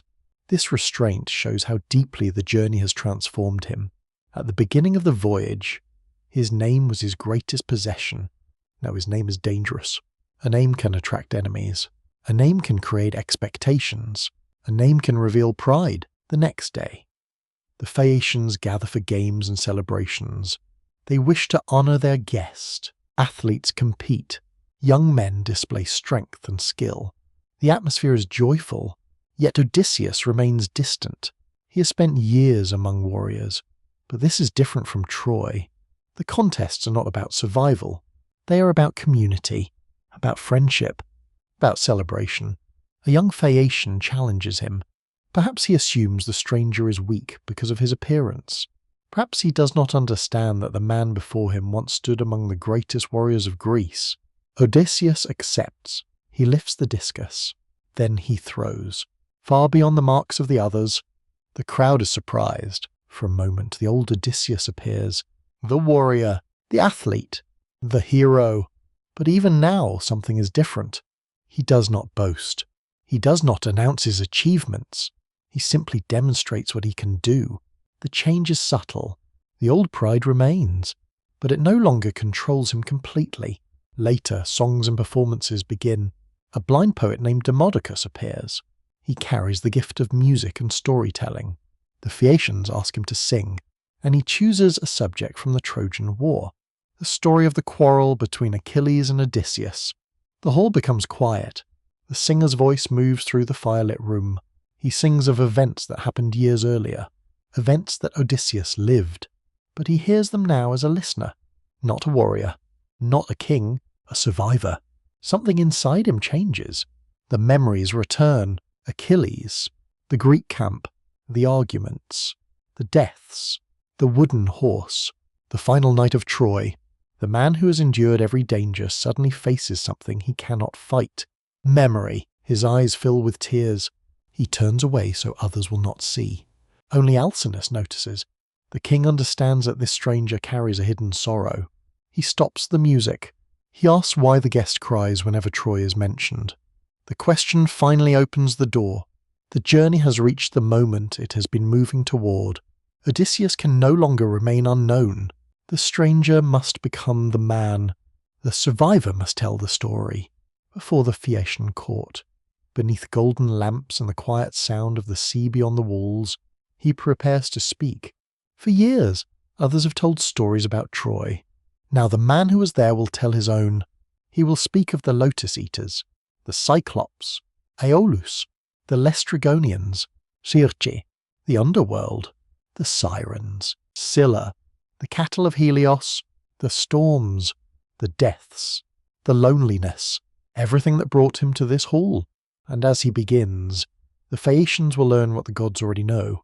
The man sitting before them is not simply a shipwrecked traveller. He is Odysseus of Ithaca, the man who has spent 10 years trying to return home. The great hall becomes silent. The fire continues burning. Flames move gently beneath bronze decorations. The smell of roasted food remains in the air, but no one reaches for another cup. The musicians have stopped. The laughter of the evening has faded. All attention rests upon the stranger, the man who arrived from the sea, the man who cried when Troy was mentioned. Now he speaks his name. Odysseus, son of Laertes, king of Ithaca. The words travel through the hall. For the Phaeacians, the mystery is solved. The stranger is one of the most famous heroes of the age, the man whose cleverness helped bring down Troy, the man whose absence has become part of the songs sung across Greece. But for Odysseus, saying his name aloud carries another weight. This is not the proud announcement he made beside Polyphemus's cave. There, he shouted his identity because he wanted his enemy to remember him. Here, he reveals himself because memory itself has become too heavy to carry alone. The difference is everything. He begins his story. He tells the Phaeacians about leaving Troy, about the first dangers, about the losses, and as he speaks, the great hall becomes another world. The listeners see the sea storms, the unknown islands, the strange creatures, the gods who helped and harmed him. But Odysseus does not tell the story like a warrior seeking glory. He tells it like a man trying to understand what happened. He begins with the Sycones, the first mistake after victory. He does not hide the failure. The raid at Ismarus was not caused by Poseidon, not by monsters, not by prophecy. It came from human desire. The Greeks had won, yet they remained. They took what they did not need. They celebrated when they should have departed. Then he speaks of the storm that carried him away, Kapimalea, the winds, the endless days at sea, the feeling of being removed from the world he knew. The Phaeacians listen quietly. They are sailors. They understand the power of water. They know that a ship is always a fragile thing. Then comes the Lotus Eaters. Odysseus explains the strange danger of a place where no weapon was raised against him, a shore where the greatest threat was forgetting. The Phaeacians understand. Everyone has feared losing something. A kingdom, a family, a name. But losing the desire to return is another kind of death. Then Odysseus speaks of Polyphemus. The hall grows darker. Perhaps even the fire seems quieter. He describes the cave, the enormous stone, the trapped companions, the impossible choice, the plan, the wine from Ismarus, the name Nobody, the burning stake, the escape beneath the sheep. The Phaeacians listen with amazement. But Odysseus does not end the story with his victory. He explains the mistake afterward. The moment when he called back to the shore, the moment when he gave his real name, the moment when Polyphemus prayed to Poseidon. For the first time, the Phaeacians understand that the greatest danger in the story was not only what hunted Odysseus, it was sometimes what lived inside him. His pride, his need to be known, his inability to leave a victory incomplete.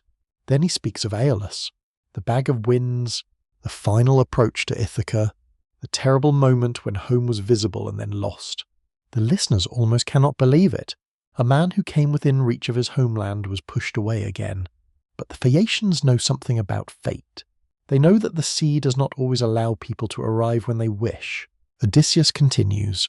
The Laestrygonians, the harbour that became a trap, the destruction of nearly every ship, the loss of almost every companion. The hall remains quiet. The story is no longer about adventure. It is about absence. One ship, one crew, one survivor. Then comes Circe, the sorceress of Achaia, the men transformed into animals, Hermes appearing with a mysterious plant moly, the year of comfort, the moment when Odysseus realized that even a beautiful place could become another kind of prison. The Phaeacians listen as the story changes. At first, they heard of monsters. Now they hear about choices. They hear about temptation, about time, about the strange ways a person can become lost without moving anywhere. Then Odysseus describes the underworld. The hall seems to grow colder. He speaks of the land beyond ocean, the trench, the blood, the shades, Tiresias, his mother, the dead heroes of Troy. When he speaks of Anticlea, his voice becomes softer. The Phaeacians understand grief. Everyone has lost someone, but few have spoken with the dead. Few have looked into the darkness and seen a parent who cannot be touched. Then he speaks of Achilles, the greatest warrior, the hero who chose death and glory, and the dead Achilles who wished he had chosen life. The lesson remains with the listeners. Even the greatest names eventually become memories. Then comes the final sequence. The Sirens, the mast, the song promising impossible knowledge, Scylla and Charybdis, the 6 companions taken before his eyes, Thrinacia, the sacred cattle, the thunderbolt, the destruction of the final ship. By the time Odysseus reaches Calypso, the Phaeacians are no longer hearing the story of a hero. They are hearing the story of a man who lost everything, a man who survived because he continued. When he finishes describing Ogygia, he pauses. The room remains still. 7 years with Calypso. 7 years offered immortality. 7 years where he could have escaped death forever. But he wanted Ithaca. That choice perhaps surprises the Phaeacians most, because they understand what he refused. Immortality, perfect beauty, an endless life without suffering. Yet Odysseus chose the imperfect world, the mortal world. The world where a father can grow old beside his son. The world where a husband can sit beside his wife. The world where memories matter because time is limited. King Alcinous looks upon him differently now. He no longer sees a famous warrior. He sees a man carrying 20 years of absence. The Phaeacians offer gifts. Bronze, gold, fine clothing, treasures worthy of a king. But the greatest gift is not material. It is movement. They can finally give Odysseus what no god, monster, or storm could give. A ship home. The next morning, preparations begin. A vessel is chosen. The finest among the Phaeacians. Supplies are loaded. The gifts are placed aboard. The prophecy of Polyphemus approaches completion. Odysseus will return aboard another man's ship. But before he leaves, Demodocus sings once more. This time, the song is about the Trojan horse, about the final deception that ended the war. Odysseus listens. He does not weep this time, perhaps because he no longer sees Troy only as victory, perhaps because he finally understands the entire cost of what happened. The war created the journey created the man, and now the man is ready to return. That night Odysseus sleeps. For the first time in many years, he sleeps aboard a ship moving toward Ithaca. Not away, not lost, toward home. The sea carries him quietly beneath the stars, and while he sleeps, the Phaeacian sailors guide him across the darkness. They do not know that they are carrying a man the gods have struggled over. They do not know that Poseidon still watches. They do not know that another struggle waits on Ithaca. Because reaching home is not the end of the Odyssey. It is the beginning of the final test. The sea is calm. For the first time in years, the journey feels almost effortless. Odysseus sleeps aboard the Phaeacian ship while the sailors guide him through the darkness. The vessel moves with a speed unlike any ordinary ship. The oars rise and fall with quiet rhythm, but the sea itself seems to assist them. The prophecy of Polyphemus is nearing completion. Odysseus will return aboard another man's ship. The son of Poseidon has taken nearly everything from him. But not this, not the final distance. Above the ship, stars shine across the night sky. The same stars Odysseus watched when he was alone upon Calypso's raft. The same stars that guided him after leaving Troy. The same stars that witnessed storms, battles, losses, and impossible escapes. Yet tonight they feel different. They are no longer signs of uncertainty. They are signs of arrival. By morning, the coast of Ithaca appears. The island rises from the sea beneath soft light. Rocky hills, green valleys, familiar shores. The place Odysseus has imagined for 20 years is finally real, but he does not see it. The Phaeacians carry him onto land while he sleeps.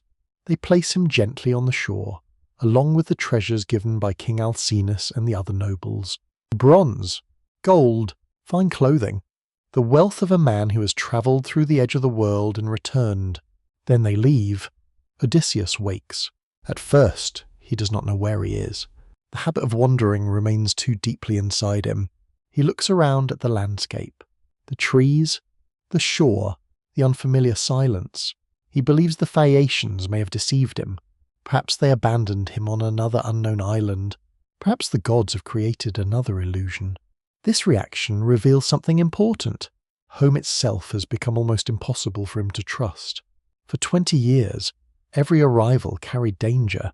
Every island had a hidden threat. Every harbour contained uncertainty. The man who once believed he could recognize safety now struggles to believe it exists. Athena appears, but she does not appear immediately as the goddess of wisdom and war. She disguises herself. She comes as a young shepherd, a reminder that Odysseus and Athena share something essential. Both understand disguise. Both understand that truth is not always revealed immediately. The goddess asks who he is. Odysseus answers with a carefully constructed story. He lies. He claims another identity. The response might surprise those who remember him as the hero of Troy. But this is not the reckless deception of the Cyclops. This is patience. This is strategy. Athena smiles. She reveals herself. At last, Odysseus is standing before the one divine ally who has never abandoned him. The reunion between them is quiet, not a grand celebration, not thunder from Olympus, just recognition. Athena tells him that he has finally returned to Ithaca, but danger remains. His palace is not waiting peacefully. The suitors have taken over his home. They consume his wealth. They pressure Penelope to choose another husband. They believe Odysseus is dead. They have grown comfortable. Athena explains that his return cannot be announced. If he enters openly as king, his enemies may gather before he can act. The time for the warrior of Troy has passed. Now he must become something else. A hidden king, patient king, a man who observes before striking. The transformation that began on the journey is complete. The Odysseus who left Troy wanted his name remembered. The Odysseus who reaches Ithaca understands that survival sometimes requires his name to disappear. Athena touches him. His appearance changes. His skin becomes weathered. His hair becomes grey. His clothing becomes that of a poor traveller. The king becomes a beggar. The image carries deep symbolism. Ancient Greek myths often use disguise as a way to test recognition. A person's true nature is revealed not by appearance, but by how others treat them when they believe no power is watching. Odysseus will now discover who remains loyal, and who does not. Before entering the palace, Athena guides him to a loyal servant, Eumaeus, the swineherd. Far from the palace, among simple shelters and animals, Eumaeus lives. He does not know his master's returned. He does not know the stranger approaching him is Odysseus, but he welcomes him. He offers food. He offers shelter. He offers kindness. The contrast is powerful. The king's own household has been corrupted by the suitors, yet a servant preserves the values of hospitality that powerful men have forgotten. Eumaeus represents what Odysseus has been searching for throughout the entire journey. Not wealth, not glory, human loyalty. Inside the humble shelter, Odysseus listens. He hears news of Ithaca, the suitors, Penelope's suffering, Telemachus' absence, the uncertainty surrounding the kingdom. The details are painful, but they are also proof. Ithaca still exists. The people he loves are still there. His journey has meaning. Soon, Telemachus will return. The father and son who are separated for 20 years will meet. Neither knows what the other has become. Telemachus was an infant when Odysseus sailed to Troy. Now he is a man. Odysseus has missed his childhood, his first words, his first steps, his first understanding of the world. No god can restore those years. That loss will always remain. But perhaps the Odyssey has always been about accepting what cannot be recovered while protecting what can still be saved. At night, Odysseus sleeps in Eumaeus' shelter. The sounds are simple. Animals moving nearby, wind through trees, the crackle of a small fire. After palaces and enchanted islands, this humble place brings peace. The next day, Telemachus arrives. Athena has guided him back from his own journey, because while Odysseus crossed the seas, Telemachus travelled through Greece searching for news of his father. The son has grown through absence. The father has changed through suffering. Now they stand close. But they do not yet recognize each other. Athena removes the disguise. For a moment, Telemachus believes he is seeing a god. Then Odysseus reveals the truth. I am your father. The reunion is not simple. There are no perfect words for 20 years of separation. They embrace. They weep. They remember what was lost. And they prepare for what remains, because the final battle of the Odyssey will not be against a monster from a distant island. It will not involve a storm sent by Poseidon. It will take place inside Odysseus' own palace. The home he crossed the world to reach is occupied by men who believe he will never return. But they do not know the truth. The king has come home, and he has returned wiser than when he left. The palace of Ithaca stands beneath the evening sky. After 20 years of absence, Odysseus is finally close enough to touch what he spent half his life searching for: home. Yet the final lesson of the Odyssey is that returning is not simply a matter of reaching a place. A man can cross oceans and still not be ready to return. A man can defeat enemies and still not understand himself. A man can reclaim a kingdom and still have to discover what kind of king he's become. That is why the journey took 10 years, not because the sea was impossibly wide, not because every island existed only to delay him. The distance between Troy and Ithaca was never the true measure of the Odyssey. The greater distance was within Odysseus himself. When he left Troy, he was brilliant, courageous, respected, but he was also a man who believed intelligence could overcome every boundary. He entered Polyphemus's cave because he wanted to know. He revealed his name because he wanted recognition. He stayed at Ismarus because victory felt unfinished. He learned through suffering that cleverness without humility could become another form of blindness. The Cyclops lost an eye, but Odysseus also lost something: the certainty that his own mind could control everything. The sea taught him differently. Storms cannot be argued with. Waves cannot be defeated by pride. The gods cannot always be persuaded. Some dangers must simply be endured. You can imagine the final days after the defeat of the suitors, when Odysseus stands again inside his palace. The halls are quiet. The fires burn. The walls that once seemed distant are now around him. The smell of olive oil and smoke fills the air. The voices of servants move through rooms that had been occupied by strangers for years. Everything is familiar, and everything has changed. Penelope enters. She has waited through 2 decades of uncertainty. She has carried the burden of absence. She has protected their household with intelligence of her own. The world often remembers Odysseus as the clever one, but Penelope's wisdom mirrors his. She survives not through strength of arms, but through patience, deception, and endurance. The test between them before recognition is not cruelty. It is understanding. They have both lived too long with uncertainty to simply accept appearances. When Penelope finally knows that the stranger is truly Odysseus, the reunion is not only between husband and wife, it is between 2 people who have survived time, 2 people who lost years they can never recover. And perhaps that is the deepest sadness of the Odyssey. Even the happiest return contains grief. Odysseus sees the son who grew without him. He remembers the mother who died waiting. He remembers the companions whose voices disappeared across the sea. A hero's journey is not measured only by what he gains. It is also measured by what he carries. The ancient Greeks understood this. Their myths rarely presented heroes as untouched by victory. Achilles gained eternal fame but lost life. Agamemnon returned home but lost everything. Ajax possessed strength but could not survive humiliation. Odysseus gained something different. Not immortality, not endless glory. A return, a mortal life. A place among people who know his name. That is why his choice on Ogygia matters so much. Calypso offered him the one thing every mortal fears losing. Time. She offered endless years. No aging, no death, no separation. But Odysseus refused, because an endless life without meaning is not the same as a meaningful life. The Greeks understood that mortality gives weight to human experience. A single evening beside a hearth matters because it cannot last forever. A child's first words matter because they happen only once. A reunion matters because absence was real. A promise matters because time may run out. The Odyssey is not ultimately a story about avoiding death.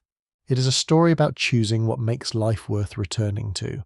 The gods remain part of the story. Athena guides. Poseidon opposes. Zeus allows. Circe warns. Tiresias reveals, but human choices still matter. The prophecy of Polyphemus came true. The warnings of Tiresias came true. The commands of Circe came true. Yet within those prophecies were countless moments where different choices might have created a different path. The Odyssey lives inside that tension. Are we guided by fate, or are we shaped by our decisions? Perhaps the ancient answer was that both are true. The road may exist before you walk it, but the way you walk it reveals who you are. Odysseus's 10 years at sea transformed him. The warrior who left Troy became the traveller who listened. The king who demanded recognition became the stranger who accepted humility. The man who valued victory learned to value survival. The hero who wanted his name remembered learned when to hide it. And finally, the man who crossed the world discovered the simple truth he'd been seeking from the beginning. Home was never only a place. Home was memory. Home was connection.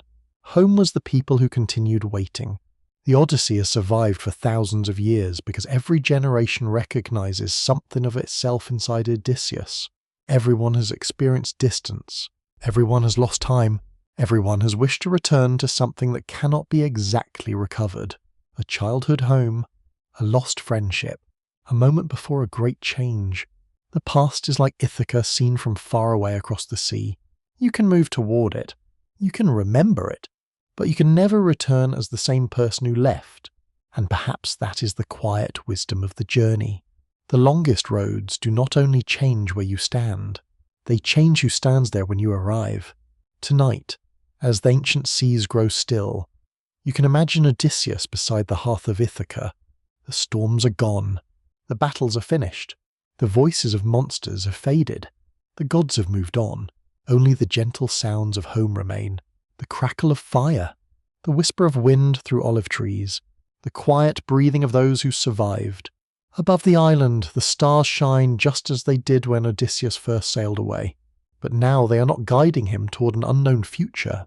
They are watching him rest. A mortal man, a returned king, a traveller who finally understands that every journey, no matter how long, is ultimately a search for what the heart already knows. And as the night deepens, the sea becomes calm, the ships are quiet, the distant shores disappear into darkness. The old stories remain, not because Odysseus never suffered, but because he endured, not because he never lost, but because he continued. And somewhere beneath the timeless stars above Ithaca, the waves whisper the same truth they have carried for thousands of years. The greatest journey is not the one that takes you farthest from home. It is the one that teaches you why you needed to return.